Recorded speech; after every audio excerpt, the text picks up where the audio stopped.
সুপ্রিয় বন্ধুগণ, আসসালামু আলাইকুম। দূরে কাছে দেশে অথবা দেশের বাইরে থেকে প্রিয় বন্ধুরা ঠিক এই মুহূর্তে যেখান থেকে বাস্তব জীবনের গল্প শোনার জন্য আমার সাথে জয়েন করেছেন আমি আপন। আর যে আপন জীবনের গল্পের 1028তম পর্বে আপনাকে বরাবরের মতো স্বাগতম জানাচ্ছি। প্রিয় বন্ধুরা, আজ আমি আপনাকে শোনাবো রাজধানী ঢাকার ছেলে মোহাম্মদ সুমনের জীবনের হৃদয় কাঁপানো, তাজ্জব হয়ে যাওয়ার মতো এক নোংরা বাস্তব জীবন কাহিনী। বন্ধুগণ, আজকের গল্পের টাইটেল বিধবা মেয়েকে বিয়ে করে এক মানুষরূপী পশু বাবা। এই কথাটা বলতে কেমন জানি আমার ভিতরটা মনে হয় ফেটে যাচ্ছে এবং লজ্জায় মুখ ঢেকে ফেলতে ইচ্ছে করছে। যারা শুনছেন তারাও অবাক হয়ে যাচ্ছেন যে এইটা কিভাবে হতে পারে, বাবা কি করে বিধবা মেয়েকে বিয়ে করতে পারে। দেখেন, বাস্তবে পৃথিবীটা যে কতটা ভয়ঙ্কর, কতটা নোংরা, কতটা জঘন্য, যতক্ষণ না পর্যন্ত আপনি বাস্তবতার সম্মুখীন হবেন ঠিক ততক্ষণ পর্যন্ত তা বিশ্বাস করা বড় কষ্টকর। আমাদের এই সমাজে মানুষের সংখ্যা খুবই কম। আপনি যাদেরকে দেখতে পাচ্ছেন তারা এক একটা মুখোশ। এই পৃথিবীতে কোনটা মানুষ আর কোনটা মুখোশ সেটা চিনতে চিনতেই দুনিয়ার ভালো মানুষগুলোর জীবন কেটে যায়। যাই হোক বন্ধুরা, আমি গল্পে যাই। আজকের গল্পটা অবাক করা, তাজ্জব হয়ে যাওয়ার মতো এক বাস্তব জীবনের গল্প। আশা করব শুরু থেকে শেষ পর্যন্ত গল্প জুড়ে আপনারা আমার সাথেই থাকবেন এবং গল্প শেষে রাজধানী ঢাকার ভাই সুমনকে আপনার মতো করে একটা মন্তব্য কমেন্ট বক্সে লিখবেন। ধন্যবাদ সবাইকে। সুপ্রিয় বন্ধুগণ, আসসালামু আলাইকুম। আমার নাম মোহাম্মদ সুমন হোসেন, আমার বাড়ি রাজধানী ঢাকা। বন্ধুরা, আমি আমার জীবনের এই গল্পটা শুরু করার শুরুতে আপনাদেরকে আমার পরিবারের বিষয়ে জানিয়ে রাখি। আমার পরিবারে আমি আছি, আমার মা আছে, রয়েছে আমার 2জন মামা সহ একজন খালামণি। আমাদের পরিবারে আরও সদস্য সংখ্যা রয়েছে আমার নানা নানি। অনেকের মনে প্রশ্ন জাগতে পারে, তাহলে আমি কেন শুরুটাই করলাম আমার নানু বাড়ি দিয়ে। আমার জীবনে একটা ভয়ানক ঘটনা ঘটে। আমার বয়স যখন 6 বছর, আমার বাবা একজন প্রবাসী ছিলেন। আমার বাবা ইতালি প্রবাসী ছিলেন। বাবা ইতালি থাকতো, কিন্তু আমার যখন 6 বছর ওই বয়সে আমার বাবা ইতালিতে মারা যায়। আমার বাবার সেখানকারই একজন সবজি ব্যবসায়িক ছিলেন। আব্বা মারা যাওয়ার পরে আমার মা তখন আমাদের ওই বাড়িতে বড় অসহায় হয়ে পড়ে। আমার দাদা দাদি খুব বেশি একটা ভালো ছিল না। শুরু থেকেই আমার মায়ের সাথে আমার বাবাকে নিয়ে খুব বেশি হিংসা করতো। তারা সবসময় বলতো আমার বাবা নাকি প্রবাসে যত টাকা ইনকাম করে সব টাকাই নাকি আমার মাকে দিয়ে দেয় এবং আমার বাবা নাকি বউ ভক্ত একটা পাগল। এই বলে আমার মাকে তারা প্রথম থেকেই দেখতে পারতো না। এবং যখন আমার আব্বা মারা যায় তখন তো আমার মায়ের পক্ষে এই পরিবারে টিকে খাওয়া বড় কষ্টকর হয়ে দাঁড়ালো। এই পর্যায়ে আমার মা বাধ্য হয়ে ওই পরিবার ছেড়ে আমার নানা নানুর কাছে চলে আসলো আমাকে নিয়ে। তো আমার মামা খালামণি যারাই ছিল তারা প্রত্যেকে আমাকে অনেক বেশি ভালোবাসতো। আমি ছোটোবেলা থেকে দেখতে কিছুটা গুলুগুলু টাইপের ছিলাম। অনেক বাচ্চারা হয়ে দেখবেন একদম ফর্সা এবং অনেক মোটা হয়, তো আমি ছোটোবেলা থেকে এরকম ছিলাম। তো যার জন্য আমার নানা নানু খালামণি মামারা সবাই আমাকে অনেক বেশি ভালোবাসে। আমার মা সবারই বড় ছিলেন, তো যার জন্য মা যখন ফিরে আসে কেউ আমার মাকে অসম্মান করে না। আমার নানু বাড়িতে তখন আমার আস্তে আস্তে বেড়ে ওঠা, আমার জীবনের যে স্মৃতিগুলো আমার যতটুকু মনে আছে তার প্রায় সবটুকুই আমার নানু বাড়িতেই ঘটে। আস্তে আস্তে করে একটা পর্যায়ে আমি প্রায় অনেকটাই বড় হই এবং বড় হওয়ার পরে আমি প্রচুর পরিমাণের দুষ্টুমি করি। এত পরিমাণে দুষ্টুমি আমি করি যেটার বর্ণনা দিয়ে আমি শেষ করতে পারবো না। আমাকে শাসন করার মতো কোনো লোক থাকে না, কেউ আমাকে শাসন করে না। আমার নানা নানি এবং আমার মামা খালা যারাই ছিল তারা আমাকে সবাই ভালোবাসতো, সবাই আমাকে মাথায় করে রাখতো। তো সবার এত বেশি আদর ভালোবাসা পেয়ে আমার জীবনটা সম্পূর্ণভাবে বেপরোয়া একটা জীবনে পরিণত হয়। স্কুলে আমি যেতাম ঠিকই, কিন্তু পড়াশোনার প্রতি আমার কোনো মনোযোগ ছিল না। আমি কত পরিমাণে দুষ্ট ছিলাম তার একটা ছোট্ট উদাহরণ আমি আপনাদেরকে দিই। আমি যখন ক্লাস 10-এ পড়ি আমাদের স্কুলে একজন হিন্দু ম্যাডাম ছিলেন, নাম ছিলেন মিতালি ম্যাডাম। তো আমাদের ওই ম্যাডাম অনেক বেশি ইয়াং ছিলেন, এতটা ইয়াং ছিলেন যে কেউ ম্যাডামের দিকে তাকালে ম্যাডামের প্রেমে পড়ে যাবে। এবং খুবই কম বয়সে ম্যাডামের হাজব্যান্ড মারা যায়। 2টা ছেলে আর একটা মেয়েকে নিয়ে ম্যাডাম একটা স্কুলে, মানে আমাদের স্কুলে শিক্ষকতা করেই পুরো পরিবারটাকে চালাচ্ছে। আমাদের স্কুলে যত শিক্ষক ছিল প্রায় সব শিক্ষকরাই আমার ম্যাডামের ক্রাশ ছিল, ম্যাডামকে পছন্দ করতো এবং ম্যাডামের সাথে লাইন মারার জন্য চেষ্টা করতো। শুধু ম্যাডাম স্কুলে শিক্ষকদের কথা বললে কি হবে, রাস্তাঘাটে থেকে শুরু করে আমাদের যে স্কুলের কমিটি আছে এবং তারা পর্যন্ত ম্যাডামকে অনেকেই পছন্দ করতো, ম্যাডামের সাথে সম্পর্ক তৈরি করার চেষ্টা করতো। তো আমার বলতে খুব খারাপ লাগে, কিন্তু বাস্তবতার জন্য বলতেও হয়, আমারও না ম্যাডামকে অনেক বেশি ভালো লাগতো। আর আমার বিষয়ে আরেকটা বিষয় বলে রাখি, সেটা হচ্ছে আমি যদিও ক্লাস 10-এ পড়তাম, আমাকে যে কেউ দেখলে বলবে যে আমি অনার্স কিংবা মাস্টার্স করে ফেলেছি। আমি ক্লাস 10-এ পড়া অবস্থায় আমার মুখে কালো কালো খোঁচা খোঁচা দাড়ি উঠে যায় এবং দেখলে মনে হয় যে আমার অনেক বেশি বয়স, কিন্তু আসলে আমার অতটা বয়স না। আমার মানে আমাদের জাতটাই ছিল এরকম। আমার বাবাও নাকি ঠিক এরকমই ছিলেন, অনেক লম্বা ছিলেন, ফর্সা ছিলেন, এবং দেখতে মনে হতো যেন আমার আব্বা বাংলাদেশি নয়, যেন ইউরোপিয়ান কোনো মানুষ। এত লম্বা ফর্সা, এতটাই সুন্দর ছিলেন। তো যাই হোক, আমিও হয়তো আমার বাবার মতোই হয়েছি, এই জন্য আমার এই অবস্থা। তো ক্লাস 10-এ পড়া অবস্থায় আমি মিতালি ম্যাডামকে অনেক পছন্দ করতাম, মানে ম্যাডামরে খুব ভালো লাগতো। তো আমার সাথে যারা পড়াশোনা করতো আমার ওদেরকে বলতাম যে দোস্ত, মিতালি ম্যাডামকে খুব ভালো লাগে, ম্যাডামের লোকে প্রেম করতে ইচ্ছে করে। ম্যাডাম ছিলেন আমাদের ইংলিশ ম্যাডাম, মানে ইংলিশ পড়াইতেন আমাদেরকে। তো ম্যাডাম যখন পড়াইতে আসতেন, আমি যতক্ষণই পড়তাম, আমি তো পড়াশোনায় ভালো ছিলাম না, আমি ম্যাডামের দিকে অদ্ভুত নজরে তাকায় থাকতাম। ম্যাডাম পড়তো, বই পড়তো, এবং মাঝে মাঝে উকি ঝুঁকি মেরে আমার দিকে তাকাতো। ঠিক যখনই আমার দিকে তাকাতো, ম্যাডাম খুব লজ্জা পেত। এবং একদিন আমাকে অফিস কক্ষে ডেকে নেয়। অফিস কক্ষে ডেকে নিয়ে জিজ্ঞেস করে, সুমন, আমি কিছু বুঝলাম না, আমি যখনই তোমাদের ওই ক্লাসে যাই, আমি যখনই তোমাকে পড়াই ঠিক তখনই তুমি কেমন জানি আমার দিকে একটু অদ্ভুতভাবে তাকিয়ে থাকো। এখানে একটা বিষয় বলে রাখে, আমি যখন ক্লাস 10-এ উঠি, মানে আমরা ক্লাস 10-এ ওঠার 3 মাস আগে, মানে ক্লাস 9-এর ফাইনাল পরীক্ষা দেওয়ার আগেই আমাদের এই ম্যাডাম আমাদের স্কুলে জয়েন করে। ম্যাডাম আগে অন্য একটা স্কুলে ছিলেন এবং সেখান থেকে ট্রান্সফার হয়ে আমাদের স্কুলে চলে আসে। তো তখন থেকেই ম্যাডামের প্রতি সবাই আকৃষ্ট হয়ে পড়ে, সবাই মানে একদম সবার ক্রাশ হয়ে যায় আমাদের ওই ম্যাডাম। তো যাই হোক, ম্যাডাম আমাকে অফিস কক্ষে ডেকে নেয়। আমাকে অফিস কক্ষে ডেকে নিয়ে জিজ্ঞেস করে যে, সুমন, আমি বড্ডভাবে খেয়াল করে দেখলাম যে আমি যখনই ক্লাসে যাই, তোমাদেরকে পড়াই, তুমি জানি কেমন করে আমার দিকে একটু খারাপ নজরে তাকাও। তোমার দৃষ্টিভঙ্গি আমার কাছে কেমন জানি অনেক লজ্জাজনক মনে হয়। আসলে কি তুমি এভাবে তাকাও কেন? আমি বললাম, না ম্যাডাম, আমি এইভাবে তাকাবো কেন? আসলে হয়তো আপনি ভুল বুঝতেছেন, আমার ভিতরে এরকম কোনো কিছুই নেই। ম্যাডাম আমাকে বলে, দেখো তোমার বয়সে আমার ছেলে আছে, মেহেরবানি করে একটু ভালো নজরে তাকাবা। এবং ম্যাডাম মানেই হচ্ছে মা, তাকে সম্মানের দৃষ্টিতে দেখতে হবে। আমি বললাম, ম্যাডাম ঠিক আছে। তো আমি তখন অফিস থেকে বেরোলাম। বেরোয়ার পরে আমার ওই দুষ্ট বন্ধুবান্ধব আছে না, ওরা সবাই জিজ্ঞেস করে, কিরে সুমন, ম্যাডাম কি বললো? আমি বললাম, আরে ম্যাডাম যেটা বলেছে এটা শুনলে তোদের মাথা খারাপ হয়ে যাবে। তা সবাই বলে, কি বললো? আমি বললাম যে ম্যাডাম বললো আমি যাতে ক্লাসে আর থাকলে ম্যাডামের দিকে এভাবে না তাকাই, ম্যাডামের লজ্জা লাগে। এবং ম্যাডাম আমাকে তার ফোন নাম্বার দিয়ে দিছে, বলছে রাতের বেলায় যাতে ফোন দেই। এগুলো যখন আমি আমার বন্ধুদেরকে বললাম, ওরা তো তখন সবাই এক্সাইটেড হয়ে পড়লো, বলো, আরে বলিস কি, তাহলে তো তুই ম্যাডামকে পটাই ফেলছিস, ম্যাডাম তো মনে হয় তোর প্রেমে পড়ে গেছে। আমি বললাম, হ্যাঁ ম্যাডাম তো আমার প্রেমে পড়ছেই, যেহেতু ম্যাডাম নিজেই তার নাম্বারটা আমাকে দিয়ে দিল এবং উনি বললো রাতের বেলায় ফোন করার জন্য, ক্লাসে গেলে যাতে আমি ওনার দিকে এরকম অপলক দৃষ্টিতে ডাহা নজরে তাকিয়ে না থাকি, এটা তার কাছে অনেক লজ্জাজনক মনে হয়। তাহলে তো তোদের বোঝার আর বাকি নেই যে ম্যাডাম আমার প্রেমে পড়ে গেছে। এরপরেই অনেকেই দুষ্টমি করে ক্লাস আমাকে মিতালি ম্যাডামের জামাই বলে ডাকতো, বলতো, কিরে মিতালি ম্যাডামের জামাই, এরকম করে কথা বলতো। তো ক্লাসরুমের ভিতরে এই নিয়ে আমার সব বাচ্চাদের সাথে অনেক দুষ্টমি হতো, অনেক রোমান্টিকতা হতো। আমরা সবাই মিলে অনেক ফাইজলামি করতাম, দুষ্টমি করতাম, এবং সম্পূর্ণভাবে কথা হতো শুধু মিতালি ম্যাডামকে নিয়ে। আমাদের ওই মিতালি ম্যাডামকে নিয়ে আমাদের কোচিংয়ে গেলে মিতালি ম্যাডাম, ক্লাসে আসলে মিতালি ম্যাডাম, এবং বন্ধুরা বিকেলবেলা ধরেন সবাই দল বেঁধে কোথাও আড্ডা মারতে বসছি, ওইখানেও সেম সেই একই কথা যে মিতালি ম্যাডাম দেখতে এরকম ওরকম। মিতালি ম্যাডামের গবেষণায় আমরা সবাই গবেষক হয়ে পড়ি। এভাবে সময়গুলো কাটতে কাটতে একটা পর্যায়ে আমার নিজের থেকেও না মিতালি ম্যাডামকে অনেকটা ভালো লাগতে শুরু হয়। মানে এতটাই ভালো লাগতে শুরু হয় যে আমার কাছে মনে হয় আমি ম্যাডামের সাথে কোনো একটা প্রেমের সম্পর্কে জড়াতে পারলে অনেক ভালো হতো।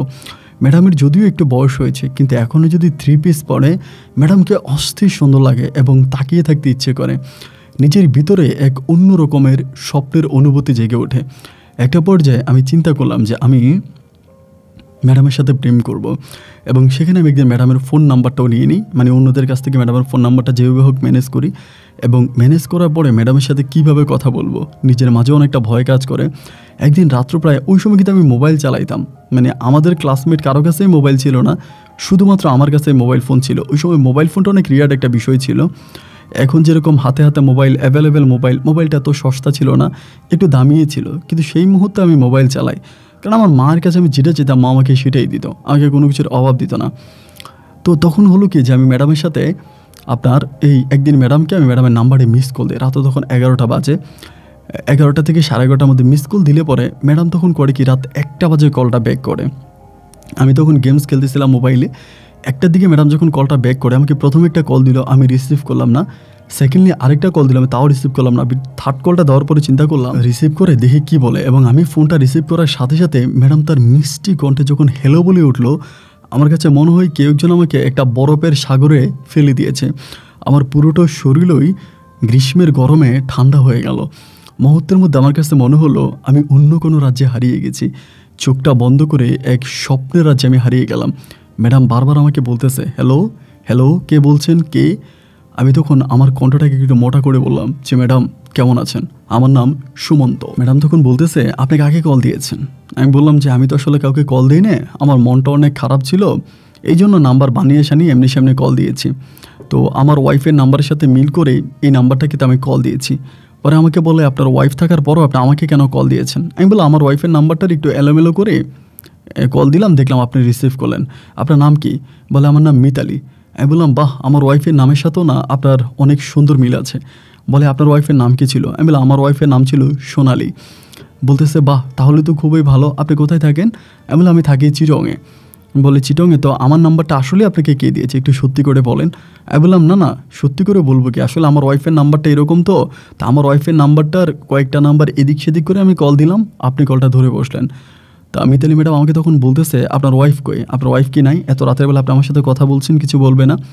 আমি বললাম, সেটাই তো সমস্যা, আমার ওয়াইফ পরকীয়ায় লিপ্ত, অন্য এক ছেলেকে ভালোবাসে এবং সেই ছেলেকে ভালোবেসে সেই ছেলের সাথে পালিয়ে যায়। আজকে অনেকগুলো মাস আমি আমার ওয়াইফকে ছাড়া বড্ড কষ্টে আছি, নিঃশ্বাস নিতে পারি না, মনে হয় বুকের মধ্যে একটা পাথর জমে আছে। আজ অনেক দিন পর আপনার সাথে কথাটা বলে কেন যেন আমার ভিতরটা অনেক শান্তি ফেলছে। তো ম্যাডাম তখন আমাকে বললো যে, হ্যাঁ আসলেই এরকমই হয়, আজকাল দেখা যায় কি যে বেশিরভাগ ক্ষেত্রেই না মেয়েরা পরকীয়ায় লিপ্ত হয়ে যায়। তো আপনি কি আপনার ওয়াইফকে ঠিকমতো সময় দিতেন না, তার সাথে কথা বলতেন না, তাকে ভালোবাসতেন না? আমি বললাম, হ্যাঁ আমি সব কিছুই করতাম, আমি তাকে সময় দিতাম, তার সাথে তাকে ভালোবাসতাম এবং সুযোগ পেলে তাকে নিয়ে আমি ঘুরতে যাইতাম। আমাদের দুজনের মাঝে প্রচুর রোমান্টিকতা, প্রচুর ভালোবাসা ছিল। ম্যাডাম আমাকে বলে, এত কিছু থাকার পরেও আপনার ওয়াইফ আপনাকে ছেড়ে কেন গেল? আমি বললাম, জানি না, কিছু মেয়ে থাকে যাদেরকে কলিজা দিয়েও না বেঁধে রাখা যায় না, ওরা দিন শেষে ছেড়ে চলে যায়। ম্যাডাম তখন আমাকে বললো, দুঃখ করবেন না, কি আর করবেন, হয়তো ভগবান আপনার ভাগ্যে আপনার ভালোবাসার মানুষ বা আপনার বউকে রাখে নাই, সমস্যা নেই, আমার তো কালকে ক্লাস আছে, আমি রেখে দিই। আমি বললাম, আপনি কী করেন? বলে, আমি তো ভাইয়া শিক্ষকতা করি, একটা হাই স্কুলে শিক্ষকতা করি। তো আমি বললাম, কোন স্কুল? তো আমাকে স্কুলের নামটা বললো। আমি তখন বললাম, বাহ, তাহলে তো খুব ভালোই হয়। তো যদি কিছু না মনে করেন মিতালি, আপনাকে একটা কথা বলতে পারি? আমি তো আপনার থেকেও সিনিয়র হবে, জন্য নাম ধরে ডাকলাম, মনে হয় আর কি। তা বলে, সমস্যা নাই, নাম ধরেই ডাকেন। আমি বললাম, আমি যদি আপনাকে মাঝে মাঝে ফোন করি তাহলে কি একটু একটু কথা বলা যাবে? বলে, বারে যাবে না কেন, এত কোনো সমস্যা নাই, আপনার যখনই কথা বলতে ইচ্ছে হবে বা আপনি যখনই আপনার ওয়াইফকে মিস করবেন আপনি কল দিয়েন, আমি আপনার সাথে কথা বলবো। এবং এই কথা বলে যখন আমার মিতালি ম্যাডাম লাইনটা কেটে দিল, আমার ভিতরটা তখন কেমন জানি এক নাচানাচি শুরু করলো। এবং পরের দিন ক্লাসে যাওয়ার পরে আমি ম্যাডামের দিকে তাকিয়ে থাকি। ম্যাডাম একটা শাড়ি পরে সবসময় স্কুলে আসতো, বেশিরভাগই শাড়ি পরে আসতো এবং হিন্দু ম্যাডাম ছিল, হাতে আপনার এই যে হিন্দুদের যে শাখা থাকে এগুলো পরে আসতো। এত সুন্দর লাগতো ম্যাডামকে। ম্যাডাম সবসময় সাজুগুজু করি একেবারে মুখ ভর্তি ম্যাডাম মেকআপ নিয়ে স্কুলে আসতো। আমি ম্যাডামের দিকে তাকিয়ে থাকতে থাকতে হারিয়ে যাই এবং রাতের বেলায় একইভাবে এর পরের দিন রাতেও আমি ম্যাডামকে আবারও কল করি এবং কল করার পরে সেদিন আমরা প্রায় 1.5 ঘন্টার মতো কথা বলি এবং 1.5 ঘন্টায় আমি ম্যাডামের সাথে এমন করে কথা বলি এবং ম্যাডামও আমার সাথে এমন করে কথা বলে যেন আমরা দুজনার জনমের পরিচিত, একে আরেকজনকে অনেক বেশি চিনি জানি আর বুঝি। এরকম করে কথা বলতে বলতে দিন যায়, মাস যায়, কতগুলো সময় পেরিয়ে যায়, কিন্তু একটা সময় দেখা গেল আমি ম্যাডামের সাথে প্রায় অনেকটাই ক্লোজ হয়ে গেলাম। ম্যাডাম আমাকে এটাও বললো উনি চিটংয়ে আসবে বা আমাকে বলে আপনি ঢাকায় আসেন, আপনি আমার সাথে একটাবার দেখা করেন। এবং আমি এটাও বলেছিলাম যে মিতালি, আমার সোনালি যেহেতু আমাকে ছেড়ে চলে গেছে এবং আমি যেহেতু তাকে হারিয়েছি, আমার ভিতরে এক শূন্যতা কাজ করে। আমার মনে হলো আমি তোমাকে পাওয়ার পরে আমার ভিতরের ওই শূন্যতাটা পূর্ণতা হয়ে গেল এবং আমার ভিতরে আর কোনো কষ্ট নেই। আমি যদি তোমার সাথে এরকম করে কথা বলতে পারি তাহলেই হয়তো আমার জীবনের 16 কলা পূরণ হবে।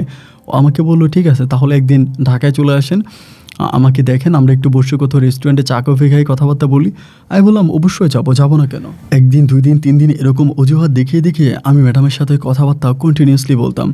এইভাবে কথাবার্তা বলতে বলতে মাঝে মাঝে ওই তো বন্ধুদের সাথে তো শেয়ার করতাম যে ম্যাডামের সাথে আমার প্রেম হচ্ছে, ভালোবাসা হচ্ছে। এরকম করে করে মাঝে মাঝে করলাম কি, আমি আমার মামার মোবাইল দিয়ে ম্যাডামের কিছু কথা রেকর্ড করলাম। আমার মামার মোবাইলটা আমি নিয়ে রাখতাম মাঝে মাঝে রাতেরবেলায়, ছোটো মামার মোবাইল নিয়ে ওই মোবাইল দিয়ে আমি তখন ম্যাডামের কিছু কথা রেকর্ড করি। রাতের বেলায় যখন কিছু হট সেক্সি কথাবার্তা বলি এবং ওই কথাবার্তাগুলো আমি তখন আমার ফোন দিয়ে আমার মামার ফোনে কথাগুলো রেকর্ড করি এবং রেকর্ড করার পরে মামার ফোন থেকে আমি আমার ফোনের রেকর্ডিংগুলো নিয়ে মামার ফোনটা রেকর্ড ডিলিট করে দিই। এবং একটা পর্যায়ে আমি তখন এই কথাবার্তাগুলো আমার স্কুলে যাওয়ার পরে আমার আশেপাশের যে বন্ধুরা ছিল ওদেরকে শোনাইতাম যে দেখ আজকে মিতালি ম্যাডামের সাথে আমার কী কী কথা হয়েছে, দেখ মিতালি ম্যাডাম আমাকে কেমন করে আদর করে কথাবার্তা বলে। ওরা তো বিশ্বাসই করতে পারে না, কেমন জানি ওরা অন্যভাবে হারিয়ে যায়। মনে হয় যেন আসলে খুবই গভীর প্রেম ম্যাডামের সাথে আমার, ওরা এইটাই মনে করে। এবং আমাকে সবাই ভয় পাইতো, আমি কিছু বললেই বলতাম যা আজকে তোদেরকে ইংলিশ সাবজেক্টে ফেল করাই দিব, আমার সাথে উল্টাপাল্টা করবি তুই ইংলিশ সাবজেক্টে ফেল খাবি। তা আমাকে বলে না না না দোস্ত প্লিজ তুই মিতালি ম্যাডামকে বলে আমাকে একটু এটা করাই দিস ওটা করাই দিস। এরকম করে করে অনেক দিন ধরে আমি ম্যাডামের সাথে ফোনে কথা বলি এবং প্রতিদিনে যে কথা হতো এই কথাগুলো আমার বন্ধুদের সাথে শেয়ার করতাম। স্কুলে গিয়েই রেকর্ডিংগুলো বন্ধুদেরকে শোনাইতাম এবং তারাও রেকর্ডিং শুনে খুব মজা নিত এবং খুবই হট সেক্সি এরকম করেই কথাবার্তা বলতাম। এইভাবে কথাবার্তা বলতে বলতে আস্তে আস্তে একদিন হলো কি আমি ক্লাসের মধ্যে বসে আছি, ক্লাসে বসে আছি, তা মিতালি ম্যাডাম পড়াইতে আছে। আমার পাশের এক বন্ধু ছিল, রাশেদ ছিল ওর নাম, ও আমার বলতে দোস্ত তোর কাছে একটা রিকোয়েস্ট করবে রাখবি। আমি বললাম কিসের রিকোয়েস্ট বলো তোর ফোনটা একটু দিবি, ম্যাডামের ওই যে হট কথাগুলো শুনবো আর ম্যাডামের মুখের দিকে তাকায় থাকবো, অনেক ভালো লাগবে। আমি বললাম এই দেখ খবরদার এটা কিন্তু ঠিক হবে না। তো আমার কাছ থেকে টানাটানি করে মোবাইলটা নিয়ে গেল, নিয়ে যায় ওই আস্তে আস্তে করে কানে দিয়ে ম্যাডামের কথাগুলো শুনতেছে এবং ম্যাডামের দিকে তাকায় আছে। একটা পর্যায়ে ম্যাডাম খেয়াল করে বসলো যে ও ফোন কানে দিয়ে আছে। এটা দেখা মাত্রই ম্যাডাম তখন ওকে ডাক দিল যে রাশেদ এদিকে আসো। ডাক দেওয়ার পর তখন উঠে গেছে ওখানে, তখন আমার কলিজার ভিতরে পানি নেয় যে আল্লাহ এই বেটারে মাইক দিলে যদি এই বেটা সত্য কথা বলে ফেলে তাহলে তো সর্বনাশ হয়ে যাবে। বলে মোবাইল কি করতেছিলা? বলে ম্যাডাম এমনিই। বলে মোবাইল হাতে নিয়েছিলে কেন? ক্লাসে তো মোবাইল হাতে নেওয়া যায় না, তুমি জানো না তোমাদের কারোর কাছে মোবাইল আছে, এই মোবাইলটা কার? এরপরে ও বললো যে ম্যাডাম মোবাইলটা হচ্ছে যার সেটা তো আপনি জানেনই, এমন করেই বলছে। বলার পরে ম্যাডাম তখন বলে আমি জানি আমি জানবো কেমন করে, কার মোবাইল এটা আমি কী করে জানবো, এই মোবাইলটা কার? এরপরে বলে ম্যাডাম মোবাইল সুমনের। পরে ম্যাডাম আমাকে ডাক দিল এই সুমন এদিকে আয়। পরে আসলাম, বলে তোর হাতে মোবাইল আছে? আমি বললাম জি ম্যাডাম আছে। বলে দিয়ে মোবাইল বের কর। আমার ভিতরে তখন পানি নেই, আল্লাহ মোবাইল বের করে যদি কোনোভাবে আমার নাম্বারে কল দেয় তাহলে তো ম্যাডাম দেখে যাবে যে আমি তো সেই সুমন্ত। ভিতরটায় তখন একদম শুকিয়ে গেছে গলা টলা, আল্লাহ কী জানে কী করবো। পরে আমি বললাম ম্যাডাম আমি সরি, আমি আজকের পর থেকে আর মোবাইল আনবো না। পরে বলে মনে থাকবে তো আজকের পর থেকে আর কখনো মোবাইল আনবি না তো? আমি বললাম না ম্যাডাম আমি আজকের পর থেকে আর কখনোই মোবাইল আনবো না। বলে ঠিক আছে। এরপরে আমি তখন মোবাইল ফোনটা নিয়ে চলে আসলাম, এই রুমে ক্লাসে চলে আসলাম। এরপরে যখন টিফিন হলো, টিফিনের সময় আমার বন্ধুরা সবাই আমার ধরলো কিরে তোরে ম্যাডাম ধমকাইলো কেন? ম্যাডাম তো জানেই তুই মোবাইল ফোন চালাস, রাত জেগে ম্যাডামের সাথে ফোনে কথা বলিস, ম্যাডামের সাথে তোর প্রেম আছে ভালোবাসা আছে, এইসব কিছু জানার পরেও ম্যাডাম তোরে বকা দিল কেন? তুই ম্যাডামকে বলে দিলি না কেন যে মোবাইল যদি না থাকে তো আমি তোমার সাথে রাতের বেলায় প্রেম করবো কেমন করে? আমি বললাম দেখ বেটা এটা একটা ক্লাসের মধ্যে এত কথা বলা যায় না, এই বিষয়টা তোরা সাইলেন্ট রাখ। তোরা যেভাবে আলোচনা করতেছিস কবে জানি আমি ম্যাডামের কাছে ধরা খেয়েছি আল্লাহ জানে, ম্যাডামের কাছে ধরা খাইলে আমার অস্তিত্ব থাকবে না। এরকমভাবেই আমার ওরা ধরলো। ধরার পরে একদিন হলো কি আমি দুপুরবেলা আপনার লাঞ্চের সময় আমার বন্ধুরা আমার একটা বন্ধু আছে ও আবার খুব পাগল, রাশেদের কথাই বললাম, ও গেমস খেলবে। আমার বলো দোস্ত তোর মোবাইল ফোনটা একটু দে না, আমি একটু গেমস খেলবো এরকম করে বলে। তা আমি বললাম যে ঠিক আছে রাখ। তো মোবাইল ফোনটা ওদের কাছে দিলাম, ওরা গেমস খেলতেছে। আমি কিন্তু ক্লাসে এরপরেও মোবাইল নিতাম, সবসময় মোবাইল নিতাম। ম্যাডামকে যদিও বলেছি আমি আর ফোন নেবো না কিন্তু প্রতিদিনই নিতাম। তো আমি আমার বন্ধু রাশেদের কাছে মোবাইল ফোনটা দিয়ে বাইরে গেছিলাম। বাইরে গিয়ে আমি একটু হাঁটাহাঁটি করতেছি, অন্যদের সাথে খেলাধুলা করতেছি। তো সেখানে আমার বন্ধুরা কী করে মোটামুটি সবাই মিলে আমি কি করেছে ওইটা আমি বলতে পারি না, পরে জানতে পারি যে ওরা একসাথে মোবাইলটাকে গোল করে সবাই মিলে বসে মোবাইলে ওই আমার ম্যাডামের রেকর্ডিংগুলো শুনতেছে জোরে জোরে। ঠিক ওই মুহূর্তে আমাদের এক টিচার নাম ছিল তারেক স্যার পাশে দিয়ে যাওয়ার সময় কিছুটা কণ্ঠ তারেক স্যারের কানে বাজার পরে তারেক স্যার তখন হঠাৎ করে ক্লাসে ঢুকে এবং ঢুকার পরে জিজ্ঞেস করে তোরা কী করতেছিস? এবং এক মুহূর্তে তারেক স্যার টান দিয়ে মোবাইল ফোনটা নিয়ে যেয়ে বলতেছে মোবাইল ফোনটা কার? বলে স্যার এটা ম্যাডাম এই সুমনের মোবাইল। একথা বলার পরে স্যার তখন পোলাপাইনের বলে ওরা ডাক দিয়ে সুমনরা ডাক দিয়ে। তো যখন আমার পোলাপাইনে ডাক দিতে গেল ওই মুহূর্তে স্যার তখন রেকর্ডিংগুলো শুনতে শুরু করলো এবং আমি তখন দৌড়ে ক্লাসে আসি, এসে দেখি স্যার রেকর্ডিংগুলো শুনতেছে। ভাই আমার ভিতরে তখন আর নাই। এর ভিতরে ওই স্যারের কাছে তারেক স্যারের কাছে পোলাপাইনে বলেও দিছে যে এটা হচ্ছে আমাদের মিতালি ম্যাডামের কণ্ঠ, মিতালি ম্যাডাম সুমনের সাথে কথা বলছে এই কণ্ঠ। এই কথা বলার পরেই তখন ম্যাডাম তখন এই আমাদের যে তারেক স্যার ছিল স্যারও আবার ম্যাডামের উপরে খুব ক্ষিপ্ত, ক্ষিপ্ত বলতে ম্যাডামকে পছন্দ করে, ম্যাডাম মূল্যায়ন করে না, ম্যাডাম দাম দেয় না, এই জন্য ধরেন স্যারও ম্যাডামের উপর অনেক ক্ষিপ্ত। তো এই জন্য ম্যাডাম স্যার করলো কি, প্রথমে আমাদের হেড টিচারকে ডাকলো, যিনি আমাদের হেড স্যার, এবং সহকারী শিক্ষক যারা ছিল মোটামুটি সবাইকে আমাদের ক্লাসরুমে ডাকলো। তখন টিফিন আওয়ার ছিল, মানে লাঞ্চ আওয়ার। ডাকার পরে স্যার তখন এই ইয়াটা ছেড়ে দিল, মানে ভয়েস রেকর্ডগুলো ছেড়ে দিল, এবং কথাগুলো সত্যি অনেক বেশি নোংরা ছিল, অনেক নোংরা কথাবার্তা। আমিও বলতেছি, ম্যাডামও বলতেছে। এবার আমাদের হেড স্যারকে বললো যে, হেড স্যার ম্যাডামকে বললো যে, ম্যাডাম এটা কি আপনার কণ্ঠ? বলে, স্যার হ্যাঁ এটা আমার কণ্ঠ। তা বলে, আপনি এতটাই নোংরা হয়ে গেছেন, আপনার ক্লাসের ছাত্রের সাথে আপনি এভাবে ফোনে খারাপ কথা বলেন? মানে আমার তো ভাবতে অবাক লাগে। ম্যাডাম তখন নিচের দিকে তাকিয়ে থেকে বলতেছে, স্যার আমি তো এই কথাগুলো সুমনের সাথে বলি নাই, সুমনের সাথে বলি নাই। তখন স্যার আমাকে জিজ্ঞেস করে, কি সুমন, ম্যাডাম কি তোর সাথে কথাগুলো বলেছিল? আমি বললাম, স্যার আপনারা তো আমার কণ্ঠ শুনলেই বুঝবেন। এবার আমার কণ্ঠ তো বুঝেই যাচ্ছে, আর আমি ওখানে কথা বলার সময় একটু কণ্ঠটাকে মোটা করে একটু অন্যভাবে কথা বলতাম, যদিও বুঝে একটু কঠিন ছিল, কিন্তু তারপরেও স্যাররা বুঝে যায়। এবং বুঝে যাওয়ার পরে আমাদের হেড টিচার ম্যাডামকে প্রচণ্ড রকমের অপমান করে, এত পরিমাণের অপমান করে বলার মতো না। এবং সেই মুহূর্তে আমাদের ক্লাস নাই, পুরো স্কুলটাই ছুটি দিয়ে দেয়। স্কুল ছুটি দিয়ে দেওয়ার পরে আমার তখন মনটা খুব খারাপ হয়ে যায় যে আমি ম্যাডামকে এভাবে অপমান করলাম, এবং আমার এই বন্ধুগুলোর কারণেই তো ম্যাডাম অপমানটা হলো, তা না হলে তো এরকম অপমান হতো না। একবার যে আমি তখন বাসার দিকে চলে গেলাম, বাসায় যাওয়ার পর আমি না মানে মনটা কেমন অস্থির অস্থির লাগতেছে, এটা আমি কী করলাম, আমার কারণে ম্যাডাম এভাবে অপমান হয়ে গেল। এবং এরই মাঝে সন্ধ্যার পরে মাগরিবের কিছুক্ষণ পরে হঠাৎ করে আমার এক বন্ধু আমার কল দিয়ে বলতেছে, দোস্ত সর্বনাশ হয়ে গেছে। আমি বললাম, সর্বনাশ কি? বলে, শুনেছি মিতালি ম্যাডাম নাকি বিষ খেয়েছে। এটা শোনার পরে না আমার তখন মানে ভিতরটা মনে হয় ফেটে যাচ্ছিল, যে আল্লাহ এটা কি, এটা কীভাবে সম্ভব? মিতালি ম্যাডাম বিষ খেয়েছে, মানে এত পরিমাণের কষ্ট হচ্ছিল। আমি বললাম, কোথায়? বলো হসপিটালে নিয়ে গেছে, এখন নাকি মানে বিষ বের করতেছে, জানি না ম্যাডাম বাঁচবে কিনা। তো যে হসপিটালের নাম বলো, আমিও হসপিটালের সামনে গেলাম, এবং হসপিটালের সামনে যাওয়ার পরে রাতের বেলায় আমি যে ভিতরে ঢুকবো সাহস পাচ্ছিলাম না।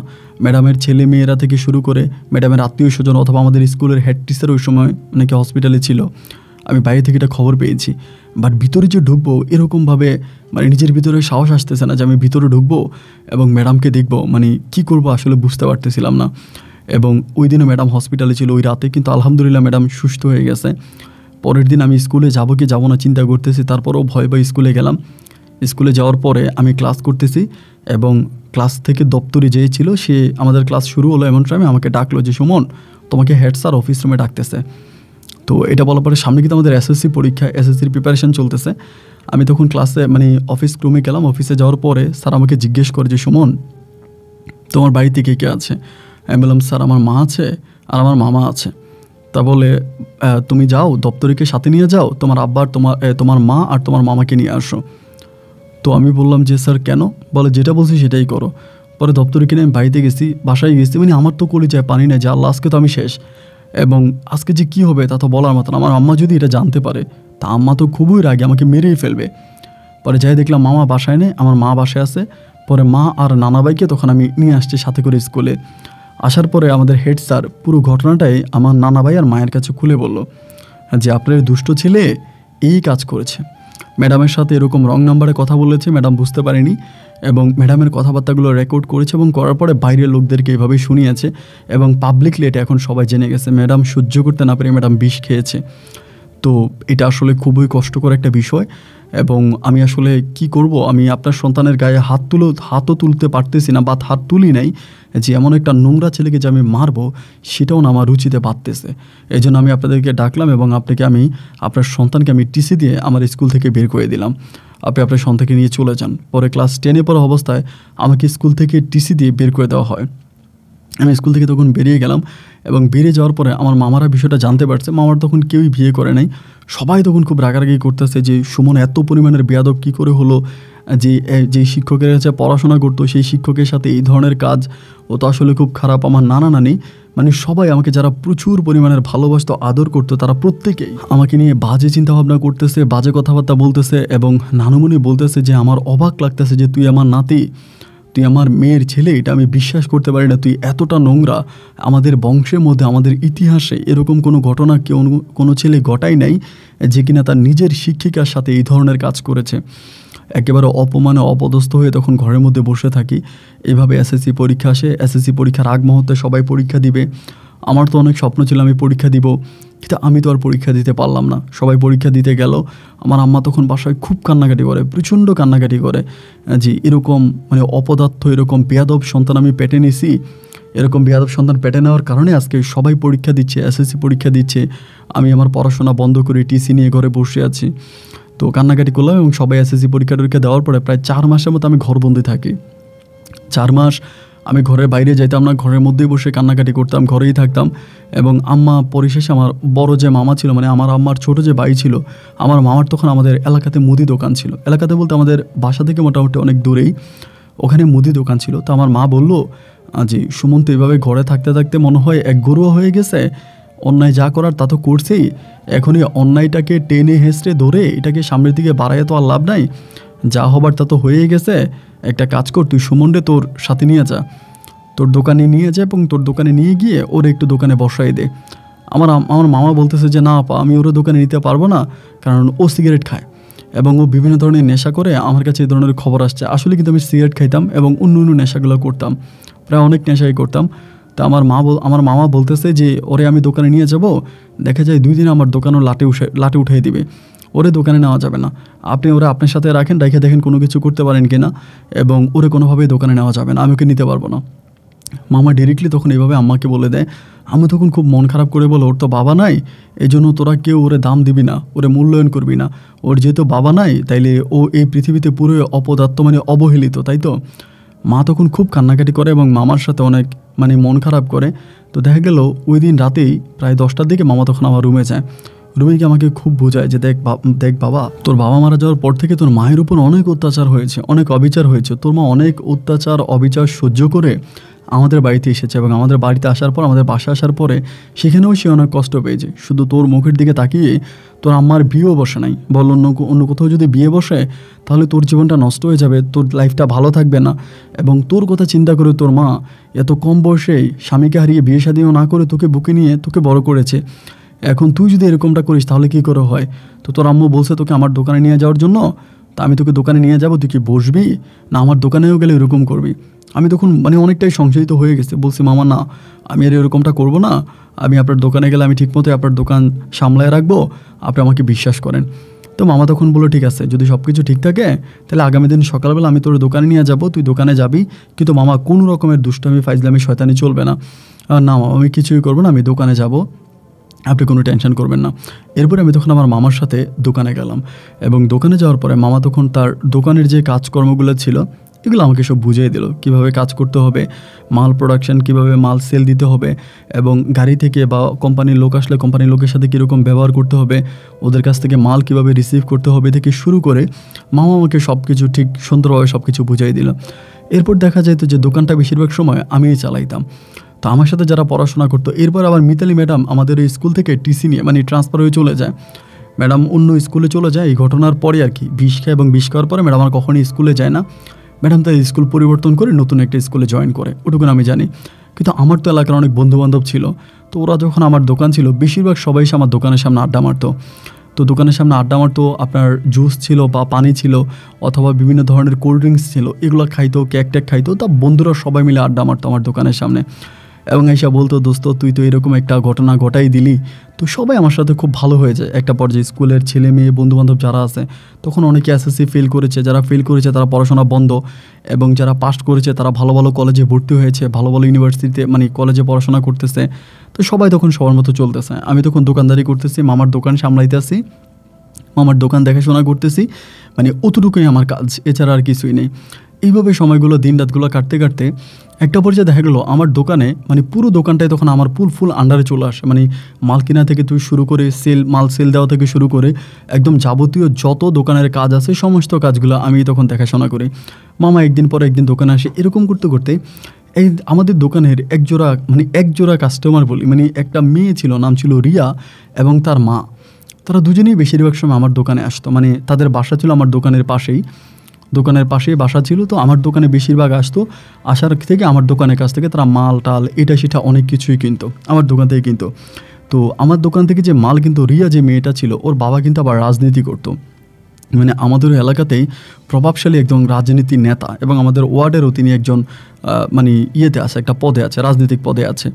তো তো ওনারা সবাই ভয় পায়, ওনার সাথে কথা বলতে সবাই ভয় পায়, এবং ওনার মেয়ে হিসেবে মানে রিয়ার সাথেও কথা বলতে অনেকেই ভয় পায়। তো রিয়া কী করে না করে ওটা আমি জানি না, বাট ওনার মার সাথে মাঝে মাঝে আমার দোকানে আসে, ডিম, চিনি, দুধ থেকে শুরু করে ধরুন আপনার যে বাসায় যে জিনিসগুলো প্রয়োজন হয় আমার দোকান থেকে জিনিসগুলো কিনে নিয়ে যায়।